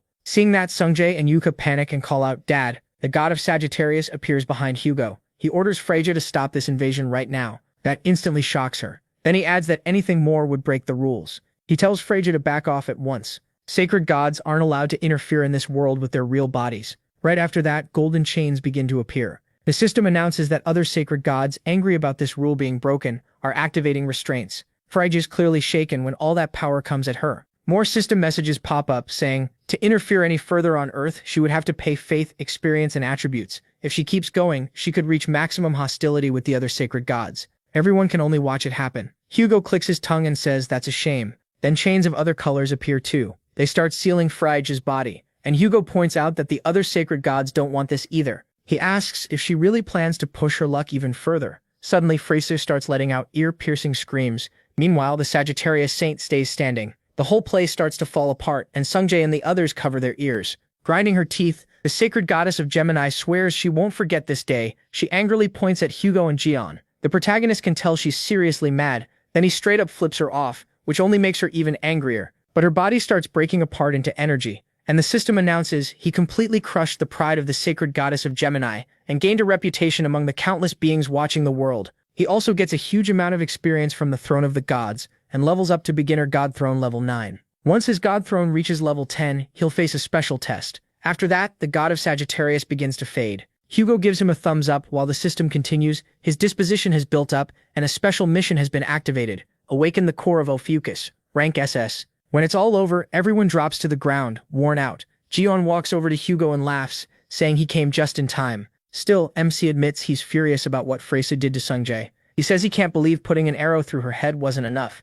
He tells her to wait because he's still going to beat that cursed saint down. Hearing that, Hugo gives a relieved smile and thanks him. Then he says he got the thing Jion asked for from the Yin-Yang Palace. He perks up and Hugo shows him a scroll as the system explains. It's a soul record, a document listing the contracts tied to Gemini's avatars. In the background, Hugo asks how he got it. Hugo says invisibility and sneaking in are basic skills for an archer. He also mentions the emblem Jion gave him, then starts grumbling to himself while the protagonist quietly watches, and the system announces he opened the soul record and is checking the list of avatars: Berserker, the One-Eyed Mad Warrior, Legendary Class; Giant Jotun, King of Giants, Legendary Class; Warrior King Jarl, the Light of the Whitest God, also Legendary Class. Gemini's avatars fully surrender to Ophiuchus. He can either accept those surrendered avatars as his own or keep them as prisoners. Jian likes the sound of that. Then the system adds that the commander avatar imprisoned in the sea below the Yin-Yang Palace has also surrendered. MC guesses that must be the mythical class avatar commander. Still, he asks why he should trust their surrender. He wants proof that they're serious first. Then a purple vortex forms above Jian. A body that looks like Aegis starts coming out of it. He is startled, but it's not her real self, since Aegis is still in ghost form. As that body keeps falling, everyone stares in confusion. Aegis? She's confused too, because she's still a ghost. The system says Gemini's avatars have offered Jian Aegis' original body. He's stunned by how absurd that is. Even so, he accepts. The system confirms he accepted the surrender of Gemini's avatars. Those avatars have now moved under Ophiuchus. He can now give names to his avatars. This is already looking like a disaster. Jian says he's too lazy for this, so he'll just name them by rank. Basically Bro 1, Bro 2, and Bro 3. The system confirms the avatars have been named. Even they can't believe it. Then Jian grabs her by the neck and says her sacred goddess abandoned her and ran, so she better answer his questions properly. He asks if she was the one who attacked him at the Devil Tower. She says she has no idea what he's talking about. The protagonist presses power into her forehead and she starts screaming. He explains that it's a fragment of the Abyss Tempest scythe he used before. He says it's strong enough to burn even someone's soul, so she should stop pretending and confess. But she insists she really doesn't know. He asks if she wants to act tough while being tortured as a spirit. The others just watch that terrifying power spread. Even the Spirit Queen hides, scared of it. Hugo shields himself and wonders if she's actually telling the truth. Then she blurts out that it was probably Virgo. After that, she begs Jian to let her go. The moment he hears Virgo, MC's expression turns dark. Then that piece of the Abyss Scythe breaks, and he lets her go in anger. He says it would have been painless if she'd told him from the start. Since she gave him useful information, he'll return her body. She's shocked she's still alive, but then asks what that is. A second later, everything goes wrong. The Spirit Queen takes over her body and says, "Thank you." And even if this wasn't how she expected to be freed, she still appreciates his kindness. Jian awkwardly laughs and admits he may have made a mistake. He accidentally gave her body to Rara Queen, who immediately clings to him. Yofa gets jealous on the spot and the others have to hold her back. After that, the scene shifts to Hugo's house. Yang in a teddy bear body says it's pointless to try fixing this now. Someone asks what he means. There's nothing to fix. Yang says he can already see tons of rotten clauses and broken magic contracts at a glance. The system identifies it as a rank CO soul contract made by Virgo, a contract specialist. Jian has taken everything Yang once controlled. Yang says they're already working on sorting it all out, and asks him for more soul records too. He plans to upgrade them all to rank SS. Then Yang just stares blankly at the protagonist, while Jian grins and tells Raremy Keen to go ahead, which makes her delighted. But then something else catches MC's eye. When he looks over, he sees AG trapped in her statue, crying, with several statues of him around her. In her spirit state, she desperately begs him to free her and let her out. A new obtainable skill appears, Snake Contract. He can let one thing slide, but not three. The protagonist stares at the message, wondering what kind of skill he just got. Then someone suddenly says, they're finally avatars of Lord Jian. The system notes that MC's new avatars are showering him with praise. They call it a huge honor to serve him. Soon everybody starts praising and flattering him. And then the avatars he gained in the last chapter finally appear. They all look at him in amazement while Hugo says he's never seen anything like this since avatars are usually proud. That immediately annoys them and they snap at poor Hugo, asking how he dares interrupt when he's only serving Lord Jian. Hugo is left standing there like a servant, but the protagonist makes it worse, saying they've got it wrong. Hugo isn't a servant, he's a slave. That only makes them even more offended as they ask how a mere slave dares speak before mighty Jian. MC cuts it off and asks why they abandoned Gemini and came to him. They say they couldn't endure the abuse from the sacred goddess of Gemini anymore. He doesn't sound convinced, so they admit the truth. They saw the Lord beat her down. The protagonist remembers the moment when he overpowered the goddess and they all cheered in excitement because he actually pulled it off. He says he's glad they're being honest now. They explain it's not just them, even the commander and the other avatars want to surrender to him. But the commander is trapped in the sea beneath the sacred domain and couldn't come here. They add that humanity has already lost more than half its land to the mysterious civilization of calamities.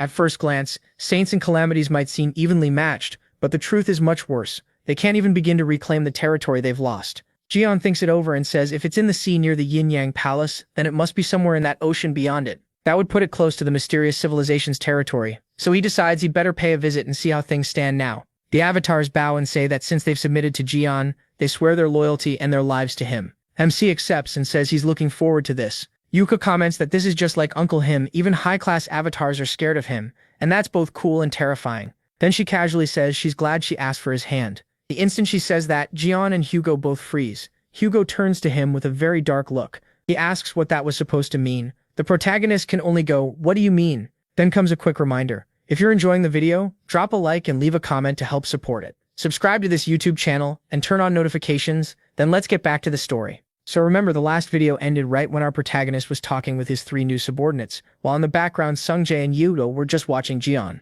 Then she suddenly says, "I'm really glad I asked to marry him." The second Hugo hears that, he steps in with a really dark look, and Jian freezes in shock. Then Hugo demands, "Hey MC, what is she talking about? Marry you? What the hell is this?" To make it even worse, Yang chimes in from the back, "Wow, does that make Hugo Jian's father-in-law? What a messed up family." Hugo instantly fires a flaming arrow right at him, blowing apart the teddy bear head. The poor guy runs off crying and he says, "Hey ISO, put the bow down first, then we talk." But Hugo only answers, "I've never even heard my own daughter say she loves me. Not even on Father's Day, so how dare she say something like that to you?" Then the system warns that the Saint of Sagittarius is enraged, and now he starts firing a whole storm of flaming arrows at Jian. The protagonist quickly dodges them all, while Hugo keeps shouting, "Sorry MC, but you need to die now." The Saint of Sagittarius used invincibility, and he keeps charging after Jian, who still has no clue what is going on. "Man, are you seriously this mad? Hold on." Using God's Eye fixation, he checks Hugo's magic power. Hugo orders the Saint of Sagittarius. Then the protagonist closes his eyes and starts catching Hugo's arrows with his bare hands. But Hugo doesn't stop. He sends out a massive rain of arrows straight at Jian. He just keeps firing, again and again at MC. Right when they're about to hit, Jian blocks every single one. Then he says, "What are you, some kind of bug? Quit being annoying. You humiliated the Saint of Sagittarius. His hostility has calmed down. You gained a large amount of experience from the throne of God. Even so, Hugo is still furious and rushes Jian again, activating his sovereign skill, Ring of the Sun God. He's really going all out. Apollo, the sacred god of Sagittarius, asks if it's really fine to destroy the house, especially since Jian Sungjae's home is still being paid off. The place is getting wrecked by Hugo's rampage, but he doesn't care at all and keeps charging. While Jian thinks, my god, he's just like someone I know, doesn't care if he burns down his own house even when he's broke. That reminds him of his first meeting with Jian Sungjae, who also rushed him while trashing his apartment. Then Qian Yosa suddenly yells, no dad. Huh, what do you mean no? I mean you don't stand a chance against Uncle Jian. She really just roasted her own father. How is the poor guy supposed to beat anyone after that? He's completely stunned. So he finally calms down and lowers his bow just as Jian steps up right in front of him and says, you idiot. Then he smacks him hard on the head. So you finally woke up. Why get this mad over kids being kids? Do I look like the kind of guy who'd go after his friend's daughter? You wrecked your own house over this. That's just stupid. They're bad at showing how they feel, but they're more thankful to you than you know. They even bought gifts for you. Dad, we're back, you're awake? I brought strawberry cake and your favorite coffee. Hugo gets emotional the second he sees the cake and coffee. He rushes towards Sungjae to grab the cake, but Sungjae dodges. Hugo runs right past him. Meanwhile, Jian is already eating the cake. Hugo desperately tries to snatch the piece back, but the protagonist keeps slipping away. The poor guy even wrecks half the house in the process. Sometime later, Yang is getting stitched up again, while Yuka quietly watches. Then something catches her eye. She looks at her phone and jumps in shock, because the alert says, a red class calamity, Thousand Legs has appeared. All Templar forces must answer the mobilization order. The scene shifts to the sea near Manila, the capital of the Philippines. Lightning crashes from the sky as soldiers on standby say, they told us it was a red-level calamity. That's terrifying. Do you think we'll be okay? Still, there are so many people here. We should be able to take it down. Don't be scared. Danger is a chance. Even while our saint is away, we'll defeat this red-level calamity with our own strength. And right then, someone else drops from the sky, the poor saint of Leo. This is how our Leo will rise. Let's show the world that humanity is taking another step into the future. Everyone starts cheering while Yoha covers her ears in annoyance and thinks, I want to go home. I wanted to see Uncle Jian. Something about this feels off. Then the scene cuts to masked soldiers and inside one of the tents, an old man says, good grief, these men are complete barbarians, violent for no reason. They're hiding their fear with brute force. Not that I care. Still, I wonder if the gift I sent them has arrived yet. Then it cuts back to Hugo's completely wrecked house. Oh, you're here. The one who arrived is Hugo's secretary, Yumsiyo Yuren. It's been a while, Saint. How have you been? Why is your house completely destroyed? What happened? My God, the ceiling. Hugo sits in the corner looking miserable. Don't ask. It was necessary. You're watching my arms radio too? Yeah? Hugo was sent over there. By the way, what's in that box? It was in front of your door, so I brought it inside. It's not a delivery. Then a voice screams from inside the box. Where's the little punk? The scene changes to Jian at the forge. Another material breaks and the system says, the production tool is too low rank. The materials were damaged. Come on, not again. How many times has that happened now? To create the item you want, you need higher rank equipment. The item Jian just ruined was a dagger. Damn, this is the limit of this crafting hammer. What a pain. I lost the hammer that guarantees achievements, and I have no idea where it ended up over the last 20 years. It's hard to make anything above mid-rank with slime. I need to stock up on decent weapons before facing Virgo. Then someone hired by another Zodiac sneaks into the sanctuary where Jian and the lowly Sagittarius are staying. Wait, is that Hugo?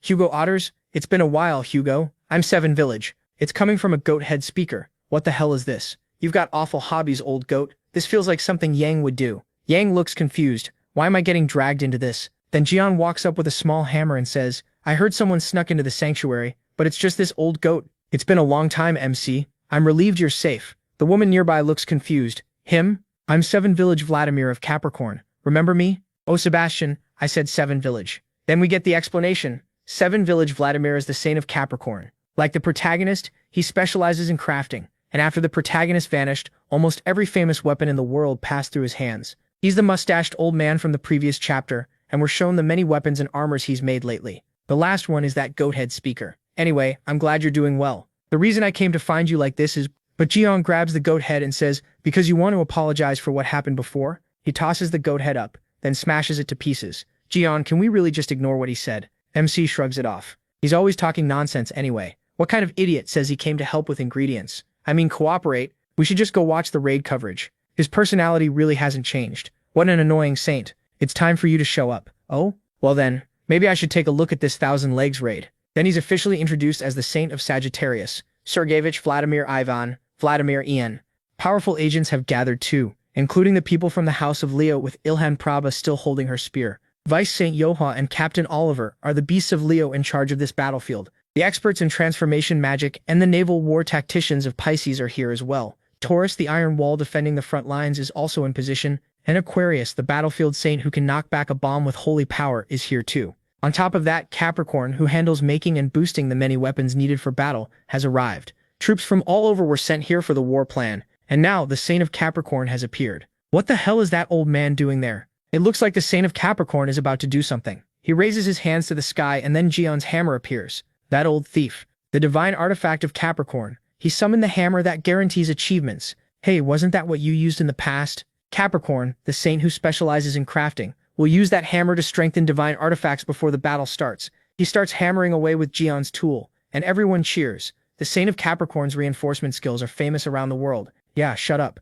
The little guy beside him covers his ears. That dirty old goat. I was already mad he stole my item, and now he's showing off with it. This is ridiculous. I need to beat him up before I go deal with Virgo. I'm going right now. I'm going to crush that damned old man. Gion starts running off just as the woman says, "It appeared." The calamity showed up. Something huge starts rising from the deep and a giant monster bursts out of the ocean. This thing is massive, with a huge mouth. Everyone freezes when they see its size. Then it lets out a roar toward the sky. It's the Thousand Arms Calamity, red danger level. All units get ready to fight. Wait, what? There's something hanging from one of its tentacles. When they look closer, it's Steven. He's clinging to the monster's tentacle. Isn't that Steven, Mark? And somehow he's still holding the bone Guff broke in the last episode. Let go of my bone, you filthy monster. Oh my god, he's fighting a calamity over a bone. Then again, he did pay $1 billion for it. Even now, he refuses to let it go. Seriously, he's obsessed with that thing. Castellan, please get out of there and calm down. What are you doing, Bishop Oliver? The Lion Saint and the Thousand Arms showed up together, so why are you just standing there?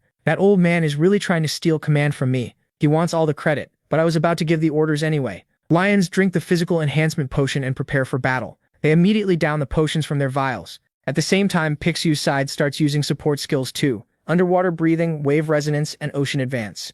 Aquarius, apply combat and survival buffs. Health regen, mobility, and defense buffs. Taurus, form a defensive line in the rear and stop the calamities from reaching the coast. Then the lion fighter leaps forward and shouts, "Everybody ready? Time to fight, you beasts. Lions, move out." They charge straight at the creature at full speed. As lightning bursts around them, they begin transforming into beasts. The system announces, "Bestification activated. You have gained the power of a raging beast." The lion fighters turn into tigers and panthers and rush the monster. The bestified lion assault squad, advance. Meanwhile, Aquarius keeps casting blessings, stacking even more buffs on the front line. Then Yua takes command and declares, "Unity skill of the sect. Wild turn walk." A giant lion made of energy shoots forward straight at the calamity and slams right into it. At the same time, the transformed lion fighters rush in too, swarming the creature and attacking from every side. But Steven is still hanging there with his bone, yelling, "You idiots, be quiet until I get my bone back." Castellan, stop acting like an idiot and hold still. The two keep arguing in the middle of the chaos. What the hell? Just give up on that bone already. Shut up. I'm getting it back. What is going on over there? At this rate, our men are going to die. That idiot. Huh? Vice Captain Yua, you're still here? I really shouldn't change the plan just to save that stupid lion. But with things going this way, she has no choice. She gets ready and red lightning starts crackling around her body. The women nearby call out, "Please wait, we'll give you some buffs." I don't need them. With a cold stare, she launches forward using acceleration. She heads straight for Steven and that bone. Then, before he can even react, Yua slices through the monster's tentacle. In one move, she frees both Steven and the bone. Rescue successful. Steven drops into the water with the bone, coughing and spitting water everywhere. Then Yua steps right on his face and dunks him back under. Everyone stares in disbelief. She crossed that huge distance with a single jump and even cut off a calamity's tentacle. She's amazing. And she's still standing up there on Taurus while he complains, "Get off me. Get off." That fires everyone up. Yeah, let's finish this calamity. So they attack with everything they have, physical strikes, magic, and purple energy attacks, but the calamity suddenly goes still, then raises a massive wave of water. A tsunami. A tsunami. Take cover. The Taurus Templars activate impenetrable wall formation. What was that? Did a volcano erupt? Hey look, the monster charges straight at the soldiers and panic spreads through the ranks. The old man mutters that if something like this has appeared, there's no other choice. But right then, someone behind him speaks up. "Hey, what's that in your hand?" "A detonator. I planted explosives all along the coast." He flinches and turns around, shocked by the voice. That's when Gian strikes his hand. At the same moment, the slime lunges in with its giant mouth, and just like that, it swallows the old man whole. Wow, Sebastian, you really are a pain. I get that the people in the water are only buying time because they can't beat that monster, But isn't it a bit much to blow them up along with the calamity? Stay still. For the first time in 20 years, I'm going to teach you the right way to cut octopus sashimi. Then the scene shifts to someone sprinting over the water. It's Jin Yuri, and she thinks back to the record of this raid. For the 1,000 Arms raid, you force your way through the 1,000 tentacles at high speed and cut down any you can avoid with a single strike. Jin Yuri keeps running, slipping past the tentacles. As she moves, memories come back to her, just like they did for Jian in his last raid. 20 years ago, she kept charging forward, cutting through the monster's tentacles, and she could clearly see his image in her mind. She's seriously fierce. If she fought Hugo, Hugo would lose. Then she pauses for a second and thinks, once I get close to its body, I need to stab its eyes with whatever weapon I have. She grips her spear and lines up a direct hit on the creature's eye. Red lightning starts pouring off the spear as she unleashes a full power strike. Lotus flash, but something catches Yua off guard. When she looks, the monster has stopped her spear with just one tentacle. What? It blocked that so easily. The creature glares at her while holding the spear, then lashes out with another tentacle straight at Yua. Right then, Steven grabs her and pulls her away from the attack. Everyone watches the scene unfold, while soldiers all around them are being torn apart and crying for help. She wonders what Jian would have done. He would have jumped in with his long sword. Wait, someone just rushed past her with a sword. The protagonist? And there he is, charging right at the monster. It roars at him, but Jian draws his sword and unleashes a storm of slashes on the giant octopus, carving it apart. Skill, Great Mountain Eruption. A huge hole tears through the middle of the creature. Oops, did I go a little too hard? The bystanders are left stunned and someone in the back shouts, Jian, how did he get here? Why are you all so surprised? I just came to give a little demonstration. You were struggling way too much with a weak monster like that. Shut up. You only showed up at the end for the final hit. We could have beaten it ourselves. But then the octopus grabs Jian and everyone turns in shock. The creature swings its huge mouth toward him, ready to swallow him whole. For a moment, even he takes notice, and Hugo screams for MC in panic, while the others wonder what they can do now. Is there anyone who can actually kill that monster? Under it there are even smaller octopus-like creatures too. They all start shrieking, their mouths twisting strangely. But at that exact moment, Jian calls on his power, and a spear tears up the ground as it flies back into his hand. He grabs it tight, and the monster instantly feels the pressure coming off him. That power alone makes the creature recoil. The energy around him turns wild and overwhelming. Jian spins the spear over himself and says, Skill? Blade Baptism. Then he launches another massive attack and tears the monster apart completely. The onlookers can only stare, too shocked to react. In the middle of all that destruction stands Jian. The good thing about big enemies is that there's more to cut. In the end, whether it's 1,000 legs or 1,000 arms, it's still just an octopus. The monster is left with a giant gash through its body, and Jian says he already cut it into pieces. The rest is up to them. My God, an event people will talk about for years just happened. He, the returned hero, defeated the 1,000 Arms. The name's getting messed up now, but whatever. Everyone starts cheering. Incredible. Stories that inspire people, and huge achievements they remember for a long time have the power to make them worship you. A book appears, filling with energy and lines of text, while the system announces, an Ophiuchus Bible has been created. Your deeds will be recorded and passed down. Even the Constellation Masters were caught off guard. Oh, a holy book filled with stories that hold power. That's interesting. Then someone in the distance shouts, Over here, Yuka. Yuka waves happily at Gian. If Hugo were here, she'd probably ruin the mood. A moment later, someone rushes in front of her and asks if she's okay, and she says yes. But then something catches the protagonist's eye. Wait, why is that thing on your back? Did you carry it by yourself? Hugo gets all nervous and goes, What are you talking about? There's nothing here. Then Gian asks if she likes bones too. So liking bones is a Leo thing? Hugo quickly denies it and says she just wanted to keep it because it's a collectible. Anyway, MC shows her the broken remains of her spear, the one he used to finish off the monster. He admits he broke it and promises to make her a new weapon soon. Hugo lights up right away. A weapon made by Uncle Hugo? Really? I'd love that. Right then Steven pops in and grabs her, saying that sounds great. The three of them freeze for a second and Yua turns to him, annoyed. Have you lost your mind? Why are you yelling like that, idiot? Steven insists he has every reason to be happy. As a Leo Cardinal, Jin Yuri is under his command, and now Jian is offering to make her a weapon. So of course Steven wants one too. He instantly looks irritated hearing that. And Steven keeps pushing until the protagonist is about ready to snap. Then before things blow up between them, a huge burst of power erupts behind Jian. It's a giant goat. Steven blurts out, My God, MC, can you make explosions with your voice now? Is there no limit to your powers? He shoots back, Idiot. That wasn't me. The blast then spreads a thick yellow mist across the battlefield, and panic breaks out. People start crying for help, and some of them begin to change. Damn it, what's happening? They turn into mutant beasts with glowing green eyes.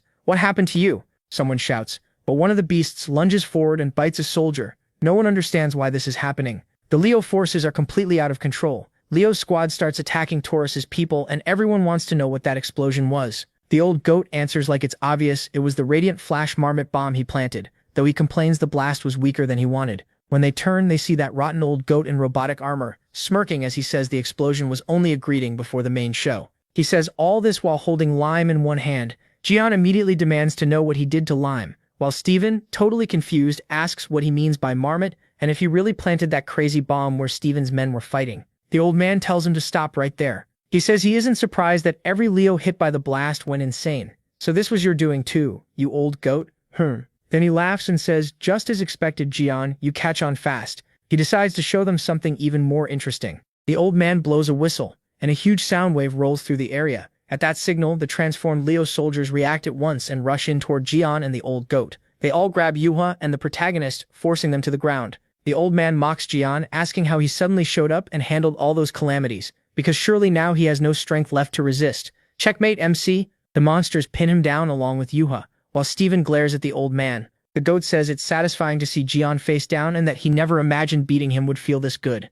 Steven curses him and demands to know what he did to his subordinates. Why aren't they obeying him? The old man explains that Steven, the protagonist, and Yubi never drank his potion, so they weren't affected. That drink he handed out at the start of the fight was actually a drug made to control soldiers. He says the potion Steven's men drank is reacting to his masterpiece, and in their current state, they'll only obey orders given through his flute. Steven roars at him to turn them back to normal. The goat tells him to calm down. If he wants his men restored, he needs to listen to the offer first. Then he throws Jian's sword to Steven, and Steven stares at it. Isn't this MC's sword? The old man says yes, he made it himself. Then he gives Steven an offer. He claims he can't refuse. Take that sword and kill Jian. Steven asks why he suddenly wants the protagonist dead so badly, and why he should obey him. The goat insists he has no choice. Doesn't Steven want his subordinates back to normal? He already felt the gap between his own power and MC's, and the old man himself felt the gap between Jian's forging skill and his own. The more hardship they face, the more they realize how high and solid those walls are, walls they can't cross. He calls this Steven's chance of a lifetime and says he'll support him.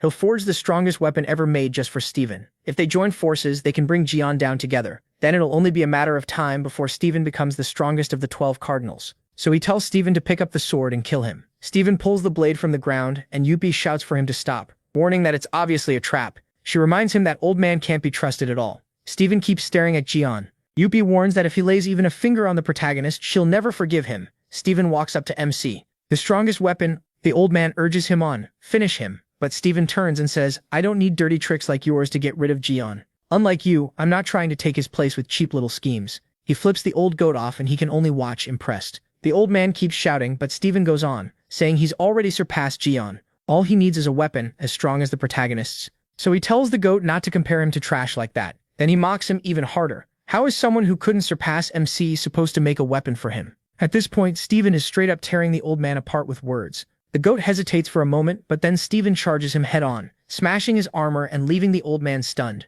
The goat yells back, telling him not to get cocky, and activates the armor, firing a barrage of missiles at Steven and triggering a huge explosion. He boasts that even Mighty Leo is nothing before his masterpiece. But then Steven literally transforms into a lion and rushes straight at him. Steven admits that 20 years ago he really did have a huge inferiority complex, just like the old man said, but he already got over that long ago. He's tested himself again and again for one reason only, to surpass Jian. Skill. Thunderclaws. He tears into the old man at blinding speed and the armor quickly starts breaking apart. Steven keeps coming, saying Capricorn really did make sturdy armor. Then he rips off the chest plate and throws it aside. He says he fought that calamity without proper gear, so the old man should stop hiding behind armor. The goat is left shaken, and then Jian suddenly cuts in. Hey, when are you two done fighting? Steven stares. Him? How are you here? The protagonist casually says he only let himself get caught to hear what the guy had to say, but got up because they were both being too annoying. Those beastmen were way too weak to hold him. The old goat is left there with Yuhua totally lost while both of them stare in shock.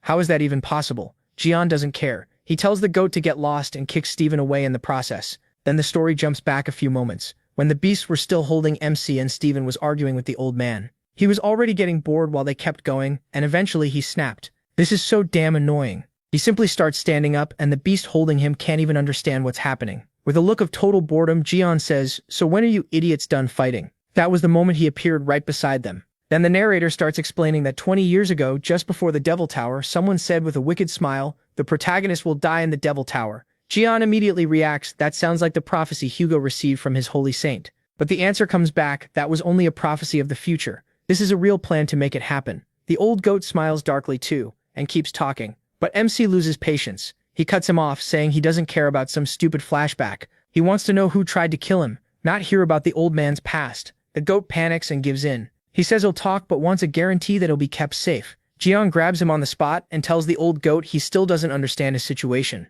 He has no right to negotiate. If he wastes any more time with nonsense, Jian says he'll rip his tongue right out of his jaw. Terrified, the goat blurts out the answer. Virgo. It was Virgo again. That matches what the purple witch said before. When he had grabbed the Saint of Genius, she also hinted that Virgo was likely behind it. So Virgo really is the mind behind everything. The protagonist decides he needs to see Myung again and check the results of the dagger analysis from the attack on him. For now, he lets this part slide, but says it's time to return his stuff. The hammer that guarantees achievements belongs to him. The goat is stunned. You want to take even that? But he gives in fast. The Saint of Capricorn returns the relic, the hammer that guarantees achievements. Jian is satisfied. The Saint of Capricorn trembles with rage and regret over losing the hammer, and MC mocks that miserable look on his face. Then he calls out, "Three brothers, show yourselves." They answer at once. He orders them to take this guy back to their dimension. They can break an arm or a leg if needed as long as he survives. The old goat is horrified, realizing Jian has avatars under his command. Wait, you didn't become a saint. You became the god of a new constellation. The poor guy starts getting pulled away. Take some time to think things over. It's not like I planned to forgive you. Huh? What happened? My head. Geez. The Leo group finally wakes up. Everyone is relieved. Some of them wonder if the attack is finally over. But Capricorn's side is horrified. Their saint is gone. So what are they supposed to do now? For them, it's win or die. So they start using another power through their armor. Something triggers, and they start blowing everything up. Looks like they forgot our saint already sabotaged all their gear. They yell that they'll blow everyone up and send them to hell. Prince, I really don't think you should do that. Hey, fire the marmot shell. The creature launches torpedoes at him. When one comes straight at him, he says, so this is their little toy? Or some other kind, marmot thing? That marmot this, marmot that? What the heck is a marmot anyway? Using the hammer of guaranteed victory relic, you can upgrade or change a target that meets the conditions. Please choose a target. The target will be the marmot. Our protagonist smashes the torpedo head-on with his hammer, and a huge blast of lightning starts to burst out. Target successfully modified. The marmot bomb has been turned into fireworks, and just like that, the bomb becomes fireworks thanks to him. Huh? The marmot turned into fireworks? Damn it. But right then, someone slams a paw on the ground and says, how dare you use us and then throw us away. What's going on now? They came back too? We beastfolk are tough and hard to kill. If that stupid marmot were still a bomb, maybe this would be different. But now it's just fireworks. They can't even scratch us. Wait, please. The guy turns and runs in panic. Meanwhile, Steven gets mad and says he can't let them escape. Do we have any weapon left? Give me something big, strong, and easy to throw. Jian answers, why bother? I'll make you a weapon. Then he looks Steven over and grins like a devil. Actually, I've already got one. Hey, why are you looking at me like that? I've got a bad feeling about this. A second later, Steven starts flying through the air after Jian throws him. He hurls him at top speed straight at the others and gets a full strike as everyone goes flying. Maybe I should take up bowling too. Then he stares at Steven's foot for a moment before dropping the poor guy already knocked out onto the ground. Still, he keeps looking at whatever weird thing is on Steven's foot. At last, he lets go and says, yeah, no, I'm not holding that. Let's not